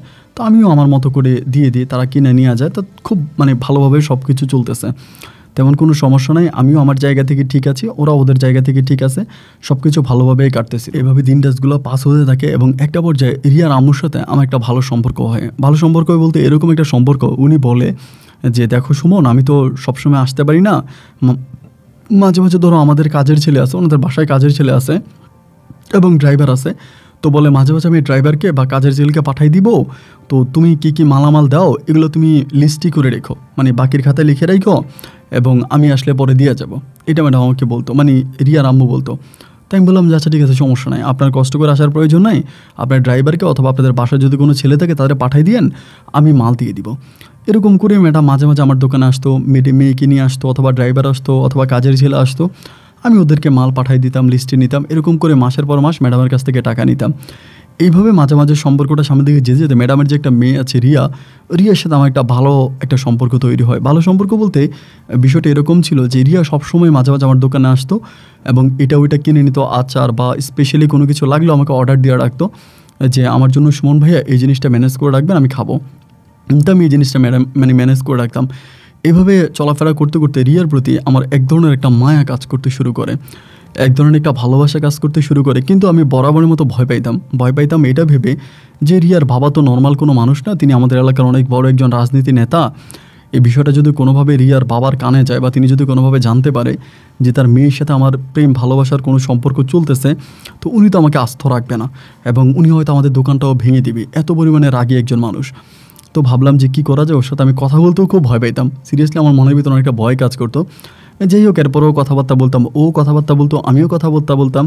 এভাবে দুজনের কথাবার্তা বলতে একটা সময় ওর আমাদের ফোন নাম্বার আদান প্রদান হয়। তো মাঝে মাঝে রাতের বেলায় কল দিতাম, রিয়া কী করো। ও কিন্তু পড়াশোনা করতো না, বাসায় থাকতো এবং সুন্দরী ছিল। মানে সুন্দরী বলতে এত সুন্দরী ছিল যে আমার জীবনে আমি এত সুন্দরী মেয়ে দেখি নাই। মানে এত পরিমাণে সুন্দরী ছিল। আবার পর্দা করতো, যথেষ্ট পর্দা করতো, হিজাব পরতো এবং আমার দোকানে আসতো যে খুবই নম্র ভদ্রভাবে দোকানে আসতো। তো এরকমভাবে সময়টা কাটতে কাটতে দেখা গেল একটা পর্যায়ে রিয়ার সাথে আমার একটা প্রেম ভালোবাসার সম্পর্ক শুরু হয়ে গেল। দুজনের মাঝে একটা মিষ্টি প্রেমের সম্পর্ক শুরু হলো। আমি প্রায় প্রতিদিন রাতে, এবং এরকমও হয়তো ওই সময়টাতে ভাই আমি সারা রাত জেগে ওর সাথে কথা বলতাম। ধরেন 10টার দিকে দোকান বন্ধ করে গেছি, তো খাওয়া দাওয়া করতে করতে শুইতে যেতে 11টা বাজতো। তো 11টা, 12টা, 1টা, 2টা, 3টা, 4টা, মানে ফজর আজান দেওয়া পর্যন্ত আমরা কথা বলতাম। এবং সকালবেলা আমার মামা আমার ধাক্কায় উঠাইতো ঘুম থেকে, এই তুই এত সকাল পর্যন্ত ঘুমাইতেছিস, দোকানে যাবি না? তো ধাক্কাই তো আমি তখন ঘুম থেকে ওটা দোকানে যেতাম এবং দোকানে তো কর্মচারী ছিল, ওরে আমি দোকানে বসাই দিয়ে দোকানের পিছনে আমি খাট রাখি ওইখানে ঘুমাইতাম। মানে সারাদিনই ঘুমাইতাম, সত্যি কথা। দোকানের সময় আমাদের যে কর্মচারী ছিল, মানে দোকানের যে ছেলে ছিল, ওই দোকান চালাইতো, আমি পিছনে ঘুমাইতাম। মানে সারা রাত রিয়ার সাথে কথা বলতাম, আমি সারাদিন ঘুমাইতাম। এইভাবেই সম্পর্কটা খুব ডিপে পৌঁছায় যায়, মানে অনেকটা গভীরে পৌঁছায় যায়। তো মাঝে মাঝে রিয়ার মনটা অনেক খারাপ পাইতাম, ও খুব কান্না করতো। তো আমি যদি বলতাম যে রিয়া তুমি কান্না করতেছো কেন, তোমার মন খারাপ কেন, ও বলতো পারিবারিক প্রবলেম। এখন অ্যাকচুয়ালি পারিবারিক প্রবলেম কি, মানে পারিবারিক সমস্যা কি, মানে ওইটা আমি জানতাম না। আবার রিয়ার আবার ছোটো 2টা বোন আর একটা ভাইও আছে, কিন্তু ওরা টোটাল 3 বোন 1 ভাই। তো ছোটো ভাই বোনগুলো খুব বেশি একটা আমার দোকানে আসতো না, রিয়াই বেশি আসতো এবং মাই আসতো, ওরা দুজনেই আসতো। তো মাঝে মাঝে রিয়ার বাবার সাথে রাস্তাঘাটে দেখা হইলে সালাম দিতাম যে আঙ্কেল কেমন আছেন, ভালো আছেন কিনা। বলে হ্যাঁ ভালো আছে, তোমার দোকান ঠিকমতো চলে, কোনো সমস্যা? না কোনো সমস্যা না, এবার কিছু হইলে বইলো। তো এরকম করে সম্পর্কটা যেতে যেতে তো ওই সময় মাঝে মাঝে ওর মন খারাপ থাকতো, কান্নাকাটি করতো এবং আমি জিজ্ঞেস করতাম কী হয়েছে, তুমি কান্নাকাটি করো কেন? মানে ও বলতো আমার পারিবারিক সমস্যা। তো প্রায় সময় প্রশ্ন করতাম যে অ্যাকচুয়ালি পারিবারিক সমস্যাটা কী, মানে পারিবারিক কী সমস্যা আমার কাছে বলো। মানে কখনই আমার কাছে বলতে চাইতো না যে আমার পারিবারিক এই সমস্যা, ওই সমস্যা, এটা ওইটা, বা কিচ্ছুই বলতো না। সবসময় নিজের মাঝে নিজেকেই লুকিয়ে রাখতো, কখনোই কোনো কিছু প্রকাশ করতে চাইতো না। নিজের ভিতরের কষ্টটা যে অন্যের কাছে প্রকাশ করলে যে মনটা হালকা হতো, এটাও কখনোই করতো না। নিজের ভিতরের কষ্টটা সবসময় নিজের বুকের মধ্যে চাপা দিয়ে রাখতো। এরকম করে সময়গুলো কাটতে কাটতে একদিন হঠাৎ করে, মানে কিছুদিন, মানে এই রিয়ার সাথে আমার সম্পর্কটা চলতেছে এবং এইটা কিছুটা ওর মাও কিন্তু জানতো। মানে আমরা যে দুজনকে ভালোবাসি এই বিষয়টা কিছুটা, মানে পুরোপুরি না জানলেও মানে মোটামুটি রিয়ার আম্মা জানতো। তো আমি রিয়াকে বলতাম যে তোমার আম্মা যে জানে, যদি কখনোই তোমার আম্মা তোমার আব্বার কাছে বলে দেয় যে আমরা প্রেমে ভালোবাসে আছি, আমরা দুজনকে ভালোবাসি, তাহলেও তোমার আব্বা এসে প্রথমে আমার দোকানটা ভেঙে দিবে এবং আমাকে ঘাট ধাক্কা দিয়ে এখান থেকে বের করে দিবে। তো রিয়া বলে যে না, আমার আম্মু আমার সাথে অনেক ফ্রি এবং আব্বু টোটালি ডিফারেন্ট, আব্বু আলাদা, আব্বু চিন্তা করে লাভ নাই, আব্বু অতটা আমাদের সাথে ভালো সম্পর্ক না, তো তুমি চিন্তা করো না, তুমি আম্মু জানলে কোনো বিষয় সমস্যা না। আমি তখন বলতাম আচ্ছা ঠিক আছে, সমস্যা নাই, তুমি যেটাকে সমস্যা মনে করো না, আমিও সেটাকে সমস্যা মনে করি না। তুমি যদি মনে করো যে তোমার আম্মা যদি জানে বা তোমার আম্মা জানলে আমাদের মানে রিলেশনে কোনো প্রবলেম হবে না, তাহলে আমার দিক থেকে কোনো আপত্তি নেই, উনি জানুক। তো এরকম করে সবসময় আমি রিয়ার সাথে ফোনে কথাবার্তা বলি, আমাদের সম্পর্কটা আস্তে আস্তে করে সামনের দিকে যাচ্ছে, মানে দুজনের প্রতি অনেক প্রেম ভালোবাসা, মানে কেউ কাউরে ছাড়া কোনো কিছুই বুঝি না। এরকম করতে করতে শুক্রবারে একদিন সকাল প্রায় আপনার 10টার দিকে হঠাৎ করে রিয়ার আম্মা রিয়াকে নিয়ে আসছে আমার দোকানে। আসার পর আমার বলতেছে যে এই সুমন দোকান বন্ধ করো। আমি তখন বললাম যে আন্টি দোকান বন্ধ করবো মানে কোনো সমস্যা? বলে দোকান বন্ধ করো, যেটা বলছি সেটা করো। তো মুহূর্তের মধ্যে এটা বলার পর আমি তখন বেরোয়ার পর দোকানে কর্মচারী আমি বলে আন্টি ও থাকুক, বলে না ও থাকার দরকার নাই, তুমি দোকান বন্ধ করো। পরে ওরা সব বের করে দোকানটা বন্ধ করলাম। আন্টি দেখে মনে হল উনি খুব টেনশনের মধ্যে আছে, মানে খুবই চিন্তার মধ্যে আছে, সম্ভবত কোনো এক ভয়ানক কিছু হতে যাচ্ছে, এরকম একটা অবস্থা। পরে আমরা বলতেছে দোকানটা বন্ধ করে একটু পরে, মানে দোকানটা বন্ধ করে আমরা চলে আসতেছে, আবার আমরা বলতেছে সুমন একটা কাজ করে না, যা দোকান খোলো। আমি তখন বলছি আন্টি আমি বুঝলাম না আপনি এরকমটা কেন করতেছেন, বলে দোকানটা খোলো, যে দোকানটা খোলো এবং দোকানটা খোলার পরে দোকানের মধ্যে তোমাদের যে কর্মচারীটা ছিল, দোকানের ছেলে ছিল, ওরা দোকানে রাখো, তুমি আসো। পরে আমি এবার রাস্তার ওই পারে গেলাম, গিয়ে দোকান খুলে ওরা দোকানের মধ্যে ঢুকিয়ে দিলাম। খুলে আমি আসতে আমি খুব ভয় পাইতেছিলাম যে আল্লাহ কী জানি কি হয়, যে হঠাৎ করে কেন মানে আন্টি আমাকে এইভাবে দোকান বন্ধ করে দিল, দোকান থেকে আমাকে নিয়ে আসলো, যে রিয়া কোনো কিছু বলে দিল কিনা বা রিয়ার সাথে আমার সম্পর্ক আছে এটার মধ্যে ম্যাডাম মানে উনি রাগ করলো কিনা, মানে কোনো কিছুই বুঝতে পারলাম যে হঠাৎ করে এরকমটা কেন করলো। যাই হোক আস্তে আস্তে আমাদেরকে উনি একটা মানে রেস্টুরেন্টে নিয়ে গেল, আমাদের এলাকা থেকে মোটামুটি বেশ দূরেরই, সিএনজি করে ওই রেস্টুরেন্টে গেলো। যাওয়ার পরে আমার দেখলে বলতেছে সুমন তুমি কি রিয়ারে পছন্দ করো? এমনি আমি তখন বললাম যে মানে আন্টি পছন্দ করি বলতে আমি তো রিয়ারে হ্যাঁ পছন্দ করি। বলে তোমাদের মাঝে রিলেশন আজকে অনেক বছর ধরে, সেটাও কিন্তু আমি জানি। আমি বললাম হ্যাঁ জানি। তখন কিন্তু আমি দেখলাম যে রিয়া কেমন জানি মানে হাঁপাইতে আছে, ওর মনে হয় কারোর সাথে মারামারি করে আসছে বা এরকম কিছু একটা, এবং রিয়ার মায়ের গলার নিচের অংশটা কাটা, মানে এরকম মানে রক্ত বেরিয়েছে, উনি একটু পর রক্ত মুছতেছে। তা আমি বললাম যে আন্টি কী হয়েছে আমার কাছে একটু খুলে বলেন, মানে আপনি মনে হচ্ছে খুবই টেনশনে আছেন, খুবই ডিপ্রেশনের মধ্যে আছেন, চিন্তার মধ্যে আছেন, তা কী হয়েছে আমার কাছে বলেন, আপনার গলা দিয়ে রক্ত বেরোইতে আছে, আপনি একটু পর রক্ত মুছতেছেন, কোনো ঝামেলা হয়েছে? বলে না উনি খুবই রেগে আছে। আমরা বলি তুমি কি ওরে বিয়ে করবা ডিরেক্টলি? আমি বললাম যাকে ভালোবাসি তাকে তো বিয়ে করবোই, করবো না কেন? বলে তোমার পরিবারে কে আছে? আমি বললাম মা আছে, মামারা আছে। বলে তোমার মারে খবর দাও। আমি বললাম মারে খবর দিব এখন? বলে হ্যাঁ এখন এই মুহূর্তে খবর দাও, ফোন দাও, আসতে বলো। মানে আমি কিছুই বুঝতেছি না উনি এরকমটা কেন করতেছে। পরে আমি মোবাইলটা নিলাম, নিয়ে আম্মুরে কল দিলাম। এবার আন্টি মানে রিয়ার আম্মু আমার আম্মুর সাথে কথা বলছে, বলে আপা আমি অমুক অমুক রেস্টুরেন্টে আসি, যদি পারেন আপনি একটু আসেন। তো মাও তখন ভয় পেয়ে গেল যে কী ব্যাপার, হঠাৎ করে রিয়ার আম্মু আমার আম্মুকে এখানে কেন ডাকলো বা ডাকার কারণটা কি। আমার আম্মু তখন আসছে, মানে অনেক পরে আম্মু রেস্টুরেন্টে আসছে। আসার পরে আমি আর রিয়াকে নিয়ে এখানে বসে আছি, এবং রিয়ার আম্মু তখন করলো কি আমার আম্মুকে নিয়ে একটা রেস্টুরেন্টের আলাদা একটা জায়গায় গেছে, মানে কর্নারে গেছে। গিয়া রিয়ার আম্মু আমার আম্মুর সাথে কথা বলতেছে। ওই মুহূর্তে আমি রিয়াকে জিজ্ঞেস করলাম যে রিয়া কী হয়েছে, হঠাৎ করে কেন তোমার আম্মু আমার মানে দোকানে চলে আসলো, এসে এরকম হামকি দামকি করতেছে, ঝামেলা করতেছে, কোনো ঝামেলা হয়েছে, কিছু হয়েছে আমার কাছে বলো। পরে বলে হ্যাঁ বাসায় অনেক ঝামেলা হয়েছে। তা কী ঝামেলা হয়েছে? বলে আমার আম্মুর সাথে আব্বুর অনেক মারামারি হয়েছে। তো কী নিয়ে মারামারি হয়েছে? বলে তা জানি না। এবং একটু পরে আমার আম্মা তখন আসে, আইসা আমাকে বলে যে তুই একটু উঠে ওরা মা মেয়ে ওখানে বসুক। পরে রিয়া এবং রিয়ার মা ওইখানে বসার পর আমাকে তখন আম্মু ডাক দিয়ে না বলে রিয়ার মা আমারে বললো তুই নাকি রিয়ারে পছন্দ করিস, আজকে নাকি বেশ কয়েক বছর তোদের দুজনের মাঝে প্রেম ভালোবাসার সম্পর্ক চলতেছে, এটা কি সত্য?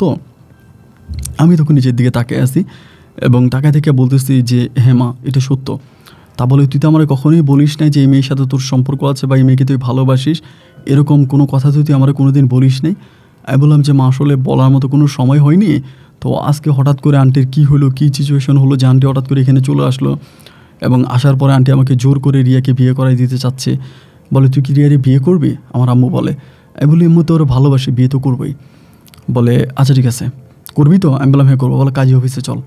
আমিও মানে অবাক হয়ে গেলাম যে এই মুহূর্তে মা আমাকে কাজী অফিসে নিয়ে যাচ্ছে এবং রিয়াও নিয়ে যাচ্ছে, মানে বিষয়গুলো আমি কিছুই বুঝতে পারলাম না। এবং মা আর রিয়ার আম্মু মিলে কাজী অফিসে গেল, এবং কাজী অফিসে যাওয়ার পরে ওই জায়গায় মানে ওইখানেই বসে রিয়ার সাথে আমার বিয়ে হয়ে গেল। এবং বিয়ে হওয়ার পরে ওই ড্রেস পরে রিয়া এবং রিয়ার আম্মু আমাদের বাসায় আসলো, মানে আমাদের ঘরে আসলো। আমাদের ঘরে আসার পরে আমার মা মামাদের সাথে বা নানুর সাথে কী বলছে আমি জানি না। তো সেখানে তখন আমাদের রাতের বেলায় বাসরঘর হলো। রাত 2টোর দিকে রিয়ার আম্মু কিন্তু তখন আমাদের বাসায়, মানে মামা মামির সাথে আমাদের এখানে, মামা নানুর সাথে। পরে রাত 2টার দিকে হঠাৎ করে আমাদের বাসায় পুলিশ আসছে। পুলিশ আসার পরে আমার মামারা তখন ছিল 2জন, নানাও ছিল।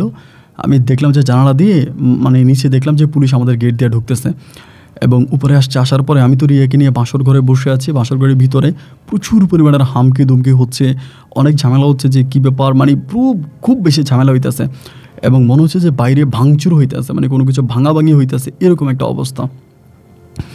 আমি তারপরেও চুপচাপ ভিতরে বসে আছি। রিয়া আমারে বলে তুমি চুপ থাকো, তুমি কিছু বইলো না। এবং অনেক ঝামেলা টামেলা হওয়ার পরে চলে গেছে যে যার মতো করে। এবং সকালবেলা বাসর শেষ হলে দেন আমি তখন বাসা থেকে বেরোয়ার পর আম্মুরে বললাম, আমার আম্মু ঘুমায় নাই, নানু, আমার মামারা এবং রিয়ার আম্মু কেউ সারাটা রাত ঘুমায় নাই, একদম সবাই সারায় সজাগ ছিল। থাকার পরে রিয়ার আম্মু তখন কি করলো, সকাল হওয়ার পরে আমারে বলতেছে তুই গোসল কর, রিয়া গোসল কর, দুজন আমার সাথে আয়। তো তখন আমি গোসল করলাম, রিয়াও গোসল করলো। গোসল করে ফ্রেশ হওয়ার পরে দেন আমার আম্মুকে রেখে রিয়ার আম্মু তখন আমাকে নিয়ে গাড়ির মতো উঠলো। ওরা গাড়ি আগেই ঠিক করে রাখছে, সকালবেলা গাড়িতে উঠলো এবং গাড়িতে ওঠার পরে আমাকে ঢাকার বাইরে মানে নারায়ণগঞ্জের ওইদিকে নিয়ে গেছে। নারায়ণগঞ্জের ওইদিকে নিয়ে যাওয়ার পরে একটা আন্টির বাসার মধ্যে নিয়ে গেছে, মানে আমার রিয়ার আম্মুর আন্টি হয়, ওই একটা বাসা নিয়ে গেছে। নিয়ে যাওয়ার পরে ওই বাসার মধ্যে আমি আসি। থাকার পরে রিয়ার আম্মু বলতেছে যতক্ষণ না পর্যন্ত আমি ফোন করে না বলবো তোমরা বাসায় আসো, ততক্ষণ পর্যন্ত তোমরা এখানেই থাকবা। তো কেন এরকম হচ্ছে বা কেন রিয়ার আম্মু এরকমটা করতেছে বা কেন, মানে আমি না কোনো কিছুই বুঝতে পারতেছিলাম না এই মুহূর্তটাতে যে এরকম পরিস্থিতিগুলো কেন হচ্ছে। যাই হোক, এরকমভাবে কাটতে কাটতে প্রায় আমি 15-20 দিনের মতো ওই বাসায় থাকতেছি। কিন্তু ওই বাসায় আমার থাকা খাওয়া নিয়ে কোনো প্রবলেম নাই। ধরেন বাসায় যিনি আন্টি আছে একদম নিজের ঘরের ছেলের মতো আমাকে খাওয়াইতো বা রিয়াকে খাওয়াইতো, তোমাদের কী লাগবে, কী খাবা, কী দিতে হবে, মানে খুব বেশি আমাকে যত্নার্থী করতো। এর মাঝে আমি খবর পাইছি আমার মামার ওই দোকানটা ভেঙে দিছে। ওই মহল্লা থেকে মামার দোকানটা ভেঙে দিছে, মামার দোকানটা ভেঙে ফেলছে এবং ভেঙে ফেলার পরে মামার ওই দোকানে তখন কোনো রকমের মালামাল নাই, কোনো কিছুই নেই এবং আমার মায়ের সাথেও খুব ঝামেলা করতেছে বা অনেক ঝামেলা হয়েছে। এবং এরকম পরিস্থিতির মধ্যে আমি তখন খুব খারাপ অবস্থার মধ্যে পড়ে গেলাম। এবং এইভাবে সময়গুলো কাটতে কাটতে একটা পর্যায়ে মানে আমি জানতে পারি, যেটা জেনে আমার কাছে খুব খারাপ লাগে, যে আমার আম্মুকে নাকি মারে রাস্তার মধ্যে। রিয়ার আব্বু এবং রিয়ার আব্বুর যে গুন্ডা ফান্ডারা ছিল আমার আম্মুকে মারে এবং মেরে আমার মায়ের মাথা ফাটাই দেয়। তো মাকে হসপিটালে ভর্তি করানো হয় এবং আমার তখন খুব খারাপ লাগে এবং আমি মাকে দেখার জন্য যেতে যাচ্ছিলাম, বাট রিয়া আমাকে যেতে যাচ্ছে না। রিয়া বলে তুমি যাও না এবং পরিস্থিতি এখন এতটাই ভয়ঙ্কর, তোমাকে ফাইলে মেরিয়ে ফেল। আমি তখন রিয়াকে বারবার জিজ্ঞেস করতাম যে মানে পরিস্থিতি এরকমটা হওয়ার কারণ কি, কেন তোমার মা হুট করে তোমাকে নিয়ে আসলো, আমার কাছে বিয়ে দিয়ে দিল এবং মানে পরিস্থিতি আজ এতটা ভয়ানক, এতটা খারাপ অবস্থার মধ্যে চলে গেল, মানে কারণটা কি? আমার কাছে মনে হয় যে রিয়া মনে হয় তার ভিতরে কিছু একটা জিনিস লুকিয়ে রাখতে চায়, মানে কোনো না কোনো একটা বিষয় লুকাইতে চায়। একইভাবে রিয়ার মাও কোনো বিষয় লুকাচ্ছে আমার কাছে। বাট আমি বারবার প্রশ্ন করতাম, বাট তারা আমার প্রশ্নের কোনো সতীর্থ দিত না, যে কেন পরিস্থিতি এরকম হয়ে যাচ্ছে, কেন রিয়ার আম্মু আমার কাছে কথা লুকাচ্ছে বা কেন এই ধরনের ঘটনাগুলো ঘটতেছে, এগুলো কোনো কিছু আমার কাছে সঠিকভাবে তারা বলতো না। এবং আমি এগুলো শুনতাম, মানে আমাকে জাস্ট যতটুকু বুঝাতে আমি অতটুকুই বুঝতাম এবং এটা শুনেই পড়ে থাকতাম। তা মনের ভিতরে বারবার একটাই প্রশ্ন জাগতো যে এরকমটা হচ্ছে কেন, মানে কী কারণে হচ্ছে। একটা পর্যায়ে দেখা গেল যে আমার আম্মুকে মারার পর আমার আম্মুকে ঘরে আনলাম। আমার আম্মু এই যে বিছনায় পড়ে গেল, ওই মায়ের খাওয়ার পরে আম্মু আর বিছনা থেকে উঠতে পারে না। আমি দীর্ঘ প্রায় 4 মাসের মতো ওই বাসায় বসেছিলাম। 4 মাস পরে রিয়ার আম্মু তখন করলো কি, আমারে পাসপোর্ট করাইলো। করাই রিয়ার আম্মু তখন করলো কি, ইমিডিয়েটলি তার কোন আত্মীয়র সাথে কথা বলে আমাকে কাতার পাঠিয়ে দিবে। আমাকে বলে তুমি কাতার চলে যাও, আমাকে কাতার পাঠিয়ে দিবে। আমি বললাম যে মানে আমার আম্মু অসুস্থ এবং এই অবস্থার ভিতরে আমি কাতার চলে যাবো। উনি বলে হ্যাঁ তুমি কাতার চলে যাও, কারণ এখানে থাকলে তুমি আরও বিপদে পড়বা, তুমি কাতার চলে যাও। পরে আমি বললাম আমার রিয়ার কী হবে, আমি তো রিয়াকে বিয়ে করছো, তো আমার বিবাহিত বলে রিয়া তোমার আম্মুর সাথে থাকবে। তো এই কথা বলার পর আমি বললাম যে আঙ্কেল যদি কোনো ঝামেলা করে, বলে না তোমার আঙ্কেল আর কোনো ঝামেলা করবে না এবং বাকি সব কিছু আমি সামলাইয়েছি। এখন তুমি রিয়াকে তোমার আম্মুর কাছে দিয়ে তুমি কাতারে চলে যাও, তোমার তো একটা ভবিষ্যৎ আছে, এভাবে তো আর তোমাদের জীবন কাটতে পারে না, তোমার তো কিছু ইনকাম লাগবে, তুমি তো আর আমাদের উপরে ডিপেন্ড হয়ে পড়ে থাকলে হবে না। তো আমি বললাম যে ঠিক আছে আন্টি, আপনি যেটা ভালো মনে করেন আপনি সেটাই করেন। পরে আমার কাতারে ভিসা লাগাই দিলাম, আমি তখন কাতারে চলে গেলাম। কাতারে চলে যাওয়ার পরে 1 বছর আমি কাতারে ছিলাম। 1 বছর কাতারে থাকার পরে দেখা গেল এদিক দিয়ে আমার আম্মুর সাথে, মানে আমার আম্মু তখনও অসুস্থ, একদম পুরো 1 বছর আমার আম্মু খাটে পড়ে আছে। এই 1 বছরের মধ্যে যেটা হলো সেটা হচ্ছে রিয়ার বাবা সব কিছু খুব স্বাভাবিকভাবে মেনে নিল, আমাকে মেনে নিল, রিয়াকে মেনে নিল, আমাদের ভালোবাসা মেনে নিল এবং একইভাবে রিয়ার মাকে ঘরেও নিয়ে গেল। রিয়ার আম্মাকে ঘরে নিয়ে গেল এবং ওনার মনে আর কোনো কষ্ট রইল না। উনি সবসময় আমাকে ফোন দিত, আমার সাথে কথাবার্তা বলতো, মানে হঠাৎ করে খুব ভালো হয়ে গেল। এবং রিয়ার আম্মুও বলে যে রিয়ার আব্বু যে এভাবেই সবগুলো বিষয় মেনে নিবে আমি এটা বুঝতেও পারি নাই। যে ঠিক আছে, এখন যেহেতু রিয়ার আব্বু মেনে নিয়েছে তাহলে তো কোনো ঝামেলা নাই, তুমি রিয়ার আব্বুর সাথে সবসময় কথাবার্তা বইলো এবং মানে তোমার নিজের বাবার মতো তুমি তাকে আদর স্নেহ করো। এবং সত্যিকার অর্থে বলতে কি আমি না রিয়ার আব্বুকে কোনো সময় আমার শ্বশুর মনে করতাম না, যে উনি আমার ওয়াইফের বাবা, এটা আমি কখনোই ভাবতাম না। আমি সবসময় চিন্তা করতাম যে তিনি হচ্ছে আমার মানে আমার আব্বু, এটাই আমি মনে করতাম। আমি আব্বু করেই কথা বলতাম। তো আমাকে বলো, আব্বু তুমি কী করো, খাইছো কিনা, ঘুমাচ্ছ কিনা, তোমার শরীর ঠিক আছে কিনা, কাতারে আছো, ভালোভাবে থাকো, এরকম সেরকম কথাবার্তা বলতে বলতে আমি প্রায় 2 বছর মতো কাতার থাকি। 2 বছর পর আমি দেশে আসি এবং আমি যে কোম্পানিতে চাকরি করতাম ওখানে ছুটি খুব কম ছিল। এবং দেশে আসার পরে আমার মামাদের সাথে আমাদের জায়গা সম্পত্তি নিয়ে মোটামুটি একটু ঝামেলা হয় বলতে আমার 2 মামা তখন বিয়ে করে ফেলে, মামিরা আসার পরে আমার নানা কিন্তু ওই মুহূর্তে মারা যায়। আমার নানা মারা যায়, নানুও তখন খুব অসুস্থ থাকে। আমার মামারা তখন সয় সম্পত্তি নিয়ে অনেক ঝামেলা করে, মানে আমার নানার সম্পত্তি তারা সবাই বুক দখল করে ফেলে। আবার ঢাকা শহরে আমার নানার জায়গা ছিল, ওইগুলোও তারা সবাই নিয়ে গেল। মানে মোটামুটি আমি তখন খুব একটা বিপাকের মধ্যে পড়ে গেলাম। আমি প্রায় 1 মাসের মতো দেশে ছিলাম এবং পুরো 1টা মাসে আমি এবং আমার শ্বশুর রিয়ার আব্বা মানে আমরা দুজনেই জায়গা সম্পত্তি নিয়ে খুবভাবে ঝামেলা, দৌড়াদৌড়ি, অনেক রকমের করি। এবং 1 মাস পর আমি পুনরায় আবারও কাতারে ফিরে যাই। কাতারে ফিরে যাওয়ার পর আমি তখন রিয়ার আব্বুর কাছে কান্নাকাটি করি যে আব্বু দেখেন আমার মামারা আমারে লালন পালন করছে, বড় করছে, সব কিছুই ঠিক আছে, তাহলে আমি কি আমার নানার কাছে সম্পদ পাই না? আমার নানার এই সম্পদ আমার মামারা সব কিছু ক্রোভ করে নিল বা কোনো কিছু আমাকে দিল না, এটা ওইটা বলে আমি তখন রিয়ার আব্বুর সাথে কথাবার্তা বলি। উনি আমাকে বলে সমস্যা নাই, আমি তো আছি, তুমি টেনশন করো না, আমি সব কিছু ঠিক করে নিব। পরে কাতারে ব্যাক করার 1 বছর পর্যন্ত কেটে গেল, আমি আমার মামাদের কাছ থেকে কোনো কিছু উদ্ধার করতে পারলাম না। কিন্তু আমি আমার মামাদের নামে মামলা দিয়ে রাখি, থানার মধ্যে মামলা দিয়ে রাখছি। এবং এই মামলা দেওয়ার জন্য রিয়ার আব্বু আমাকে সহযোগিতা করেছে, ওনার রাজনৈতিক পাওয়ার দিয়ে উনি আমাকে সহযোগিতা করে এবং আমি মামলা দিয়ে রাখি। তো মামলা দিয়ে রাখি কিন্তু কোনোভাবেই কোনো কিছু কাজ হচ্ছে না। আমার মামারা কোনো রকমের কোনো দখল ছাড়তেছে না, তারা তাদের মতো করে তাদের দখল তারা বুক দখল করেই যাচ্ছে, আমি কোনো প্রপার্টি পাচ্ছি না। এরকম করতে করতে উত্তরায় তখন পূর্বাচলের দিকে আপনার নতুন করে ফ্লট বিক্রি হচ্ছিল, মানে ফ্লট বিক্রি হচ্ছে। রিয়ার আব্বু তখন আমাকে বললো যে এই সুমন, একটা কাজ করো, তুমি একটা ফ্লট কিনো, মানে ফ্ল্যাট কিনো, ওইখানে মানে অনেক বড় জায়গা বিক্রি হইতে আছে, জায়গা কিনো এবং জায়গা কিনে তুমি ওখানে বাড়ি বানাইবা, আমারে বলে। তো আমি তখন বললাম যে আব্বু আমি জায়গা কিনবো, তো আমার মামার জায়গায় তো আমি পাইলাম না, সেগুলোই তো আমার মানে আমার আয়ত্তের বাইরে, ওখানে আমি আবার নতুন করে জায়গা কিনবো, আমি এত টাকা পাবো কোথায়? এবং জায়গা কিন্তু তো এখন কোটি কোটি টাকার প্রয়োজন, 1 কোটি 2 কোটি টাকা ছাড়া তো ওই পূর্বাচলের দিকে জায়গা কেনা যাবে না। এবং আপনি আমাকে যে জায়গার কথা বলতেছেন সেটার দাম তো মনে হয় আরও বেশি হবে। পরে আমাকে বলতেছে সুমন দেখো, আমি তো রাজনীতি করি এবং রাজনীতিভাবে আমার একটা পাওয়ার আছে, আমার রাজনীতির একটা পাওয়ার আছে, তো সেই পাওয়ারটা কাজে লাগিয়ে আমি আমার মেয়ের জামাইয়ের জন্য কিছু করতে চাই। আমি তখন বললাম যে আব্বু আপনি কী করতে চান? উনি বললো যে আমি তোমার নামে একটা লোন পাস করাবো। তো আমি বললাম যে আপনি যে আমার নামে লোনটা পাস করাবেন, মানে আমার নামে লোনটা পাস করাবেন কেন বা কী কারণে? আমার নামে লোন পাস করালে আপনার সুবিধাটা কী হবে বা আমি লোন দিব কী করে? উনি আমাকে বলে শোনো, আমার যেহেতু রাজনৈতিক পাওয়ার আছে, তুমি 1 কোটি টাকা ব্যাংক থেকে একটা লোন করো। আমি বললাম তারপরে বলে 1 কোটি টাকা ব্যাংক থেকে একটা লোন করো এবং লোনটা আমি তোমার পাস করাই দিব। আর যদি কোনোভাবে তুমি লোনের ঋণটা পরিশোধ করতে না পারো তাহলে হবে কি, তোমার জায়গা সম্পত্তি তো আছে, তোমার মামাদের জায়গা মানেই তো তোমার জায়গা, বা তোমার নানার কাছে তুমি পাওয়া আসো, ওই জায়গার উপরে ব্যাংকের লোকেরা তখন মামলা করবে। আর এরপরে ওই 1 কোটি টাকা কীভাবে ব্যাংক জালিয়াতি করতে হয় এই প্রসেস আমি তোমাকে শিখিয়ে দেবো বা আমি করব, তুমি জাস্ট এখান থেকে 1 কোটি টাকা নিয়ে তুমি জায়গাটা কিনো। তখনই আমার শ্বশুর মানে রিয়ার আব্বা, আমি ব্যাংকের নামটা না বলি, একটা বেসরকারি ব্যাংক থেকে উনি তখন আমার 1 কোটি টাকা লোন পাস করে। 1 কোটি টাকা লোন পাস করে এবং 1 কোটি টাকা লোন পাস হওয়ার পরে উনি এসে বলেছে তুমি টাকাটা উঠাও। তো আমি তখন কাতারে ছিলাম, কাতার থেকে আমি দেশে আসার পরে 1 কোটি 20 লাখ টাকা টোটাল, মানে সব কিছু মিলে 1 কোটি 20 লাখ টাকা আমি ব্যাংক লোন করি। এবং ব্যাংক লোন করার পরে আমার মামাদের নামে তখন তিনি মামলা করার পরে আমার মামাদের কিছু জায়গা আমার মামারা তখন আমাকে দেয়, এই ঝামেলার মধ্যে পড়ে কিছু জায়গা মামারা দিয়ে দেয় এবং মামাদের কিছু জায়গা সহ আমার 1 কোটি টাকা ব্যাংক লোন সহ প্রায় আমি 1 কোটি 80 লক্ষ টাকার জায়গা কিনি।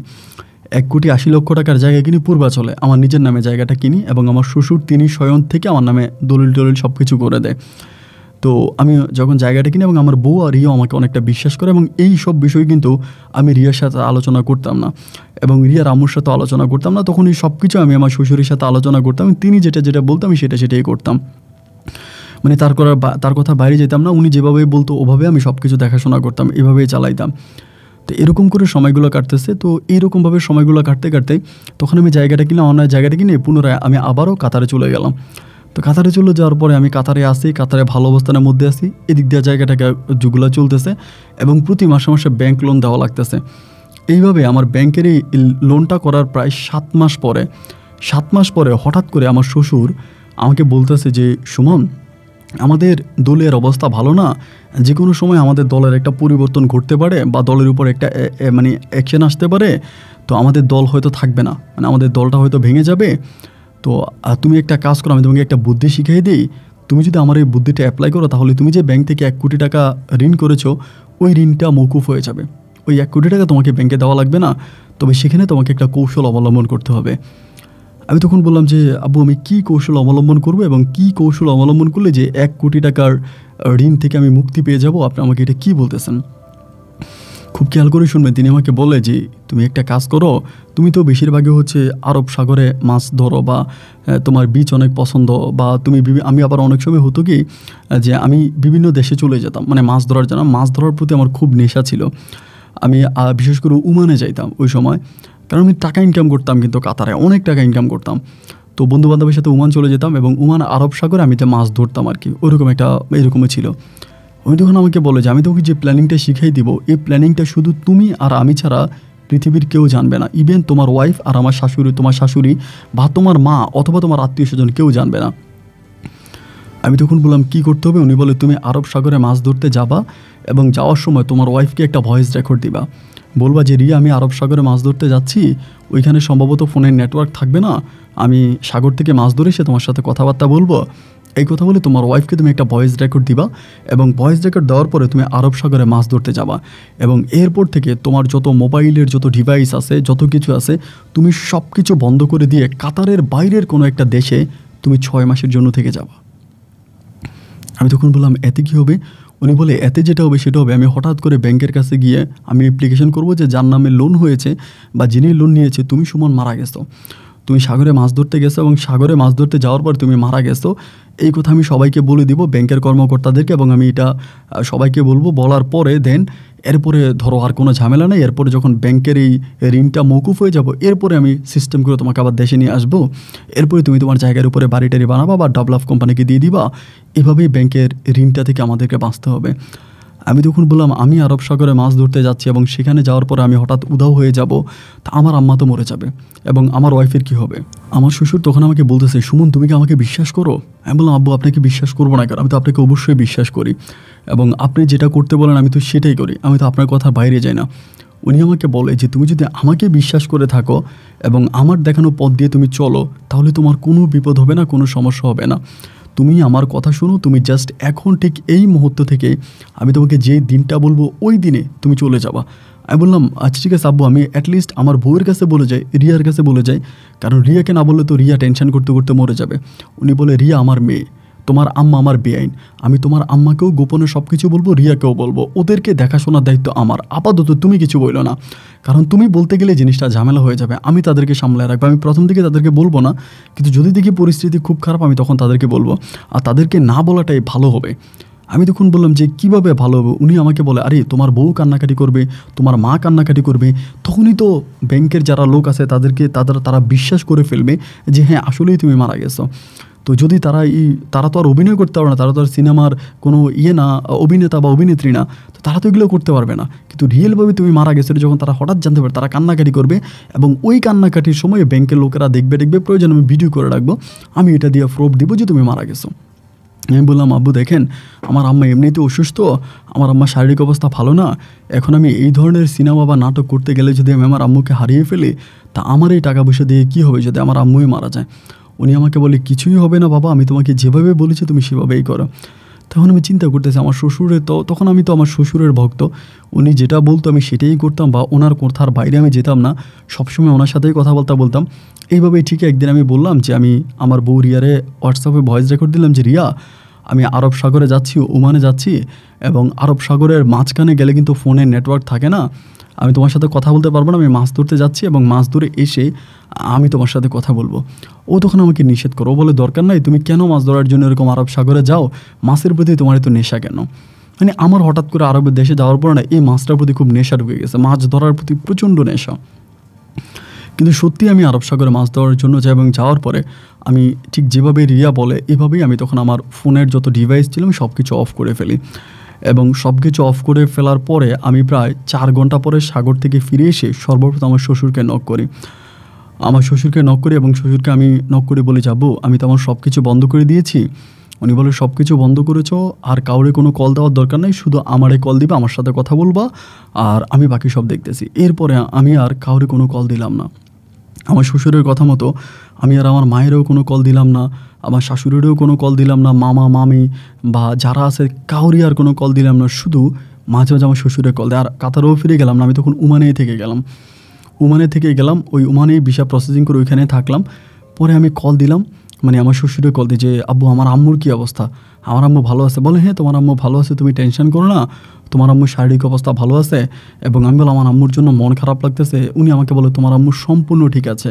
আমি বলে, আমার বউ কান্নাকাটি করে? বলে, না তোমার বউ কান্নাকাটি করে না, কিন্তু খবরদার তুমি কিন্তু কাউরে ফোন দিবা না, এবং এটা কিন্তু অনেক ভেরিফাই হবে তুমি আসলেই মারা গেছো কি না।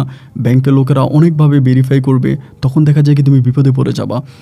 সুতরাং খবরদার, সাবধান, তুমি কারোর সাথে কোনো আলোচনা করবে না, কাউরেই তুমি ফোন দিবা না। মনে করো তুমি 6 মাসের জন্য সবার কাছে মৃত, 6 মাস মৃত থেকে যদি তুমি 1,20,00,000 টাকা ইনকাম করতে পারো, তাহলে এটা খারাপ কি বলো বাবা? আমি বললাম, হ্যাঁ আব্বু আপনার আইডিয়া তো ঠিক আছে। আমি যদি আমারও টার্গেট যে আমি যদি এই ঋণটা থেকে মুক্ত হই, আমি এরপরে দেশে গিয়ে আমি এখানে একটা বাড়ি বানাবো, এবং বাড়ি বানিয়ে বাড়ি ভাড়াও দিব, আমি নিজেও চলবো, আমার পরিবার নিয়ে আমি থাকবো। এরকম একটা প্ল্যানিংয়ের মধ্যে আমি পড়ে আছি, এবং ওই প্ল্যানিংটাই তখন আমার মাথার মধ্যে আছে। আমি ওইটার উপরেই পড়ে আছি। আমার শ্বশুর আমাকে যেভাবে বলতেছে আমি সেম একইভাবে কাজ করতেছি। আমার শ্বশুরের কথার বাইরে আমি যাই না, এবং শ্বশুরের কথার মধ্যে আমি চলতেছি। কিন্তু ভাই বিশ্বাস করেন, আমার থাকতে প্রচণ্ড কষ্ট হচ্ছে। মানে আমার মনে হয় কি যে আমার বুকের পাঁজরগুলো ভেঙে যাচ্ছে, এত পরিমাণের কষ্ট। আমার আম্মা অসুস্থ, আম্মা হসপিটালে, আমার আম্মা আদৌ বেঁচে আছে কি না এটার জন্য টেনশন হতো। আমার বউ রিয়া, সে জানি কেমন আছে, তার অবস্থাটা জানি কি, সে ভালো আছে কি না, এটা ওইটা অনেকভাবে কথাবার্তা হতো, বা অনেকভাবেই আমাদের হতো। আমি খুবই খারাপ অবস্থার মধ্যে থাকতাম কাতারে এই ওমানের মধ্যে, যে ওর অবস্থাটা কি। এরকম করতে করতে প্রায় 2 মাসের মতো কেটে যায়। 2 মাস পরে আমি আর থাকতে পারতেছি না। আমি আমার শ্বশুরের ফোন দিয়ে কান্নাকাটি করতেছি, যে আব্বু আমার পক্ষে আর সম্ভব না, আমি আর পারতেছি, আমার অনেক খারাপ লাগতেছে, আমার আম্মুর জন্য অনেক কষ্ট হইতেছে। আমি আমার জীবনে কোনোদিন এতটা সময় আম্মুর সাথে কথা না বলে থাকি নাই। কেন জানি আমার মন বলতেছে যে আমার আম্মু মনে হয় মারা গেছে, আমার আম্মু মনে হয় বেঁচে নাই। উনি আমারে বলতেছে যে, আরে বাবা তুমি কি পাগল হয়ে গেছো, তোমার আম্মু মারা যাবে কেন, তোমার আম্মু বেঁচে আছে, তোমার আম্মুও বেঁচে আছে, তোমার ওয়াইফও বেঁচে আছে, সবাই বেঁচে আছে, তুমি এসব নিয়ে কোনো চিন্তা করো না বাবা, সব কিছু ঠিক আছে। আর মাত্র 2-4টা মাস, এই 2-3টা মাস পার হয়ে যাক, এরপরে তুমি ডিরেক্টলি দেশে চলে আসবা। মানে ব্যাংকিং সিস্টেমটা যখন সব ঠিক হয়ে যাবে তখন তুমি চলে আসবা। এরপরে এসে তুমি বাড়িতে থাকবা, বাসায় থাকবা, আর কোনো ঝামেলা হবে না। আমার মেয়েটার ভবিষ্যতের জন্য হলেও তো আমাকে এই কাজটা করতে হবে, তাই না? আমি তো রাজনীতি করি ঠিক আছে, বাট আমি তো অত টাকার মালিক এখনও হতে পারি নাই। তো আমি তোমাকে এত টাকার মালিক বানাই দিতেছি, তুমি প্লিজ এই কাজটা করো। এই কথা মতো ধরেন আমি তখন পড়ে এলাম, কিন্তু 3 মাস পর্যন্ত থাকলাম। 3 মাস পরে ভাই আমি আর থাকতে পারতেছি না। মানে 2 মাস পরে শ্বশুরে ফোন দিলাম, 3 মাস পরে আমার অবস্থা এরকম হয়েছে যে আমি যদি মরে যাই, তাই মরে যেতে রাজ্যে আমার 1 কোটি টাকার দরকার নেই। 3 মাস পরে আমি আমার শ্বশুরের কথা অমান্য করে, যে আমার টাকা লাগবে না, আমি আর আম্মুর সাথে কথা বলবো, মানে আমার নিঃশ্বাসটা ওই সময় আটকায় যাচ্ছিল, যে আমি আমার আম্মুর সাথে কথা বলবো। 3 মাস পর আমি তখন থাকতে না পেরে আমার মামারে কল দিই, এবং মামারে কল দিয়ে বলি যে মামারে কল দিলে মামা তখন চিৎকার করে কান্না করে। আমি যখন বলি যে মামা আমি এই সুমন, মামা তখন চিৎকার করে কান্না করে, সুমন মামা তুই কই, তোর কী হয়েছে, তোর কোনো ঝামেলা? আমি বলি যে তুই নাকি মারা গেছিস। আমি বললাম না আমি তো মারা যাইনি, যাই হোক আমার আম্মু কোথায়, আমার আম্মুর জন্য খারাপ লাগতেছে, আমি আমার আম্মুর সাথে কথা বলবো। আমার মামা তখন বলে, তুই তোর আম্মুর সাথে কথা বলবি, তুই কি জানিস না? আমি বললাম যে কী জানবো? আমাকে বলো, মা তুই জানিস না যে তোর আম্মু মারা গেছে? আমি বললাম মামা আমার আম্মু মারা গেছে, কিভাবে মারা গেল? বলে তোর আম্মু স্ট্রোক করে মারা গেছে, তুই নাকি আরব সাগরে চলে গেছিস, এবং সেখান থেকে তোর আর ফিরে পাওয়া যায়নি, তোর লাশও পাওয়া যায়নি, এবং এরপরে তো তোর আম্মু ওই 2 দিন পরে তোর আম্মুকে আমরা হসপিটালে ভর্তি করে দেন, তোর আম্মু স্ট্রোক করে হসপিটালে মারা যায়। কিন্তু তোর শ্বশুর যে বললো তুই মারা গেলি আরব সাগরে যাওয়ার পর তোর কোনো খবর পাওয়া যায়নি। আমি বলি মামা আমার আম্মা মারা গেছে? বলে হ্যাঁ মারা গেছে। আমি তখন আমার শ্বশুরে ফোন দিলাম, হোয়াটসঅ্যাপে আমি ওনারে কল দিচ্ছি, উনি কল রিসিভ করছে।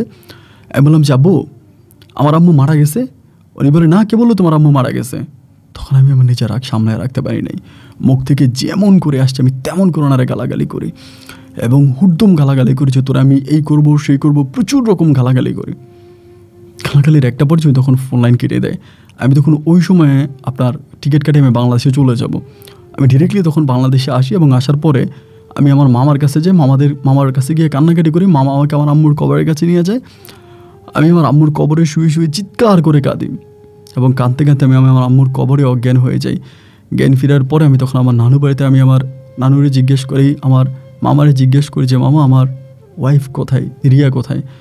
বলে রিয়া কোথায় সেটা জানি না, তা রিয়ার মা বলতে পারে। আমি যে রিয়ার মাকে একটু খবর দেন। এবার রিয়ার আম্মাকে খবর দেয়। উনি তখন মানসিক রোগীর মতো, রিয়ার আম্মু কথা বলতে পারে না, মানে একরকম এক মানসিক রোগী, একদম খুবই ভেঙে পড়ছে আর কি। আমি বললাম আম্মু আমার রিয়া কোথায়, আমার রিয়া কোথায় আছে বলতে পারেন? উনি বলে আমি জানি না, আমি কিছু জানি না। আমি বললাম আপনি কিছু জানেন না মানে? উনি বলে তুমি কোথায় ছিলা? আমি বললাম আমি এরকম মোবাইল বন্ধ করে রাখছিলাম। আমার আব্বু আমারে, মানে আপনার হাজব্যান্ড, আমার শ্বশুর আমাকে এটা বললো ব্যাংক ঋণ মৌকুফ করার জন্য। উনি আমাকে মরে যাওয়ার অভিনয় করতে বললো। উনি আমাকে যেভাবে বললো আমি ঠিক সেভাবেই মরে যাওয়ার অভিনয় করেছি, কিন্তু আমি না বুঝতে পারি নাই আমার জীবনে এত বড় মারাত্মক ঘটনা ঘটে যাবে। পরে উনি আমাকে বলতেছে যে যাই হোক এখন কেমন আছো? আমি বললাম হ্যাঁ আম্মু ভালো আছি, কিন্তু আব্বু কোথায়, উনি কি নাই? বলে তোমার আব্বু তো দেশে নাই। আমি বললাম কোথায়? বলে কোথায়, হয়তো দুবাই, হয়তো এখানে, হয়তো সেখানে। আমি বললাম আমার বউ রিয়া কোথায়? পরে বলে রিয়া তো তোমার আব্বুর সাথে গেছে, এরপর তো আর ফিরে আসে নাই। আমি বললাম মানি আমার আব্বুর সাথে রিয়া কোথায় গেছে? বলে তুমি নাকি মারা গেছো আরব সাগরে, তোমার খুঁজে পাওয়া যাচ্ছে না। রিয়া বাসায় কান্নাকাটি করে, চিৎকার চেঁচামেচি করে। একটা পর্যায়ে রিয়ার বাবা রিয়ারে বললো ঠিক আছে তুই যেহেতু বিশ্বাস করিস না চল, তুই আমার সাথে চল। পরে রিয়ার বাবা রিয়ারে ওমান নিয়ে গেছে এবং ওমান নিয়ে যাওয়ার পর আমার মেয়েরে কোথায় রাখছে না রাখছে আমি কিছুই বলতে পারি না। আমার মেয়ের কথা বললে আমারে মারে। আমি তখন বললাম মা তাহলে কি আমার সাথে আপনার শ্বশুর, মানে আপনার হাজব্যান্ড, আমার শ্বশুর আমার সাথে বেইমানি করেছে? আমার শাশুড়ি মা তখন আমাকে বলে বাবা শোনো, তোমার মনে আছে আমি হুট করে তোমার দোকানে গিয়ে তোমাকে জোর করে বললাম রিয়াকে বিয়ে করার জন্য? সেদিন কেন আমি বলেছিলাম তোমাকে রিয়াকে বিয়ে করার জন্য জানো? আমি বললাম কেন? বলে রিয়ার বাবা রিয়ার সাথে খারাপ কাজ করতে চেয়েছে। আমি তখন বললাম রিয়ার বাবা কিভাবে পারলো এই কাজ করতে? এটা না ওনার মেয়ে। আমি তখন জানতে পারি আমার শাশুড়ির মুখে যে রিয়ার বাবার মেয়ে রিয়া না, রিয়ার মায়ের অন্য জায়গায় বিয়ে হয়েছিল এবং বিয়ে হওয়ার পরে রিয়ার মা ওই বাচ্চা রিয়াকে পেটে নিয়ে ওই স্বামীকে ছেড়ে রিয়ার বাবা, মানে বর্তমান যে বাবা আছে ওই নেতাকে বিয়ে করে। তখন রিয়া পেটে থাকে এবং পেটে থাকার পরে রিয়া ওই পরিবারে রিয়া জন্মায়, কিন্তু মূলত উনি রিয়ার বাবা না, তবে উনি রিয়ার সৎ বাবা। এরপরে রিয়া জন্ম হওয়ার পর থেকেই রিয়ার বাবা নাকি রিয়ার দিকে খারাপভাবে তাকাতো, মানে রিয়াকে এই বংশে রাখতে চাইতো না, ঘরে রাখতে চাইতো না। একটা পর্যায়ে রিয়া যুবতী হয়ে যাওয়ার পরে উনি রিয়ার দিকে খারাপ নজর দেয় এবং যখন এই বিষয়টা নিয়ে উনি বলে রিয়ার দিকে হাত দিত, রিয়ার শরীরে হাত দিত, এই জিনিসগুলো যখন রিয়ার মাকে বলতো তারপরে তাদের স্বামী স্ত্রীর মাঝে ঝগড়া হতো। আমি বললাম রিয়া তো কোনোদিন আমাকে বলে নাই জোর আব্বা ওর গায়ে হাত দিছে বা এটা করছে। বলে না এটাও কীভাবে বলবে, তো কখনোই তোমার কাছে বলবে না, কেন কারো কাছেই তো বলে না, এটা কি বলার মতো কথা? আমি বললাম তারপর বলে আমার মেয়েটাকে ওই নর পশুর হাত থেকে বাঁচানোর জন্যই আমি জোর করে আমার মেয়েটাকে তোমার কাছে বিয়ে দিয়ে দিই। এবং বিয়ে দেওয়ার পরে এই লোকটা এমন একটা চাইল খাটায়, এমন একটা অভিনয় করে যে অভিনয় করে সে আমার মেয়েটাকে দেশের বাইরে নিয়ে চলে গেছে। আমি শুনেছি আমার মেয়ে নাকি দুবাইতে আছে এবং সে আমার মেয়েকে দুবাইতে ওখানে রেখেছে। তাদের মাঝে নাকি সব কিছু হচ্ছে। বাবা আমি তো আর পারতেছি না, আমি তো অসহায়, আমার দ্বারাই আর কিছু করার নাই। আমি তখন বললাম আমার জায়গাটা? বলে তোমার জায়গা তো সে দখল করে নিয়ে গেছে, তোমার যে দলিল হয়েছে এটা ভুয়া দলিল হয়েছে, মূলত জায়গার দলিল হয়েছে তোমার আব্বুর নামে, তিন নামে কোনো দলিল হয় নাই। পরে উনি এই ঘটনার পরে উনি এই পর্যন্ত মানে এই জায়গাটা উনি বিক্রি করে দেয়। ওনার যে জায়গাটা ছিল আমি যে জায়গাটা কিনেছিলাম সেটা আমার নামে উনি কিনেছে, ওই জায়গাটা বিক্রি করে, বাড়িটা বিক্রি করে এবং সব কিছু বিক্রি করার পরে উনি লাস্ট পর্যন্ত রিয়াকে নিয়ে বেলজিয়ামে সেটেল হয়ে যায়। এবং এর ঘটনার পরে এই ঘটনাটা 2016 থেকে 17 সালের ঘটনা, 16 লাস্টের দিকের। তো 16 গেল, 17 গেল, 18 গেল, 19 গেল, 20 গেল, আজকে প্রায় 8-10 বছর বা 9-10 বছর মতো হয়ে গেল। আমার শ্বশুর রিয়ার এবং রিয়ার বাবা তারা আর কখনো দেশে আসে নাই এবং রিয়ার সাথে আমার আর কোনো কথা হয় নাই। রিয়া নাকি শুধু তার মাকে একটা কথাই বলেছে, আমি আর কাউকে আমার এই মুখটা দেখাবো না, জীবনে যতকাল বেঁচে থাকবো অন্ধকার ঘরে বেঁচে থাকবো এবং সেখান থেকে আমি মৃত্যুবরণ করব। রিয়ার সাথে রিয়ার মায়ের আর কখনো কথা হয়নি। তো রিয়ার বাবা যদি টাকা পয়সা দেও, রিয়ার মা এই টাকা নিতে চায় না।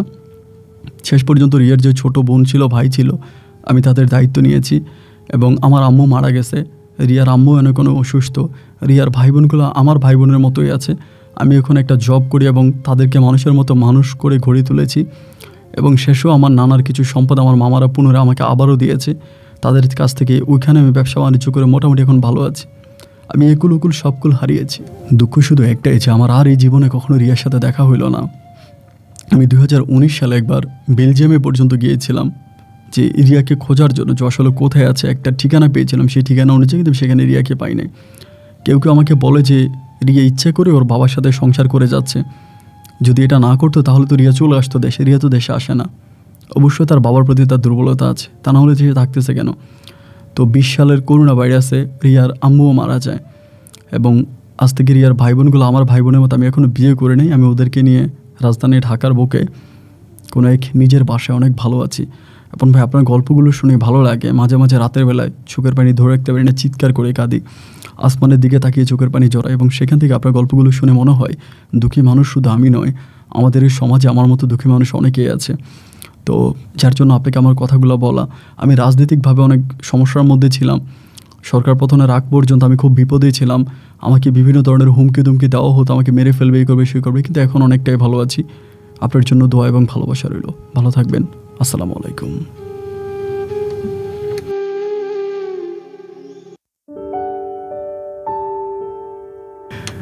প্রিয় বন্ধুগণ, সবাইকে অনেক বেশি ধন্যবাদ। এতক্ষণ পর্যন্ত রাজধানী ঢাকার ছেলে সুমনের জীবনের বাস্তব গল্পটা শুরু থেকে শেষ পর্যন্ত আমার মুখে শোনার জন্য। দেখেন, এই গল্পটা আমি যখন পড়েছিলাম, পড়ার পরে আমি একটা মানুষ যে এতটা খারাপ হতে পারে, আমি এটা গল্পে দেখেছি, গল্পে শুনেছি, সিনেমায় দেখেছি, কিন্তু বাস্তব জীবনে যে একটা মানুষ এরকম ভিলেন হতে পারে এটা আমি স্বপ্নেও চিন্তা করিনি। অথচ সুমনের শ্বশুর যেটা করেছে, এটা বর্তমান সময়ে শয়তানকেও হার মানিয়ে দিয়েছে। আমার কাছে মনে হয় তিনি যদি শয়তানের সামনে পড়তো তাহলে শয়তান তার পায়ে পড়ে সেজদা করত।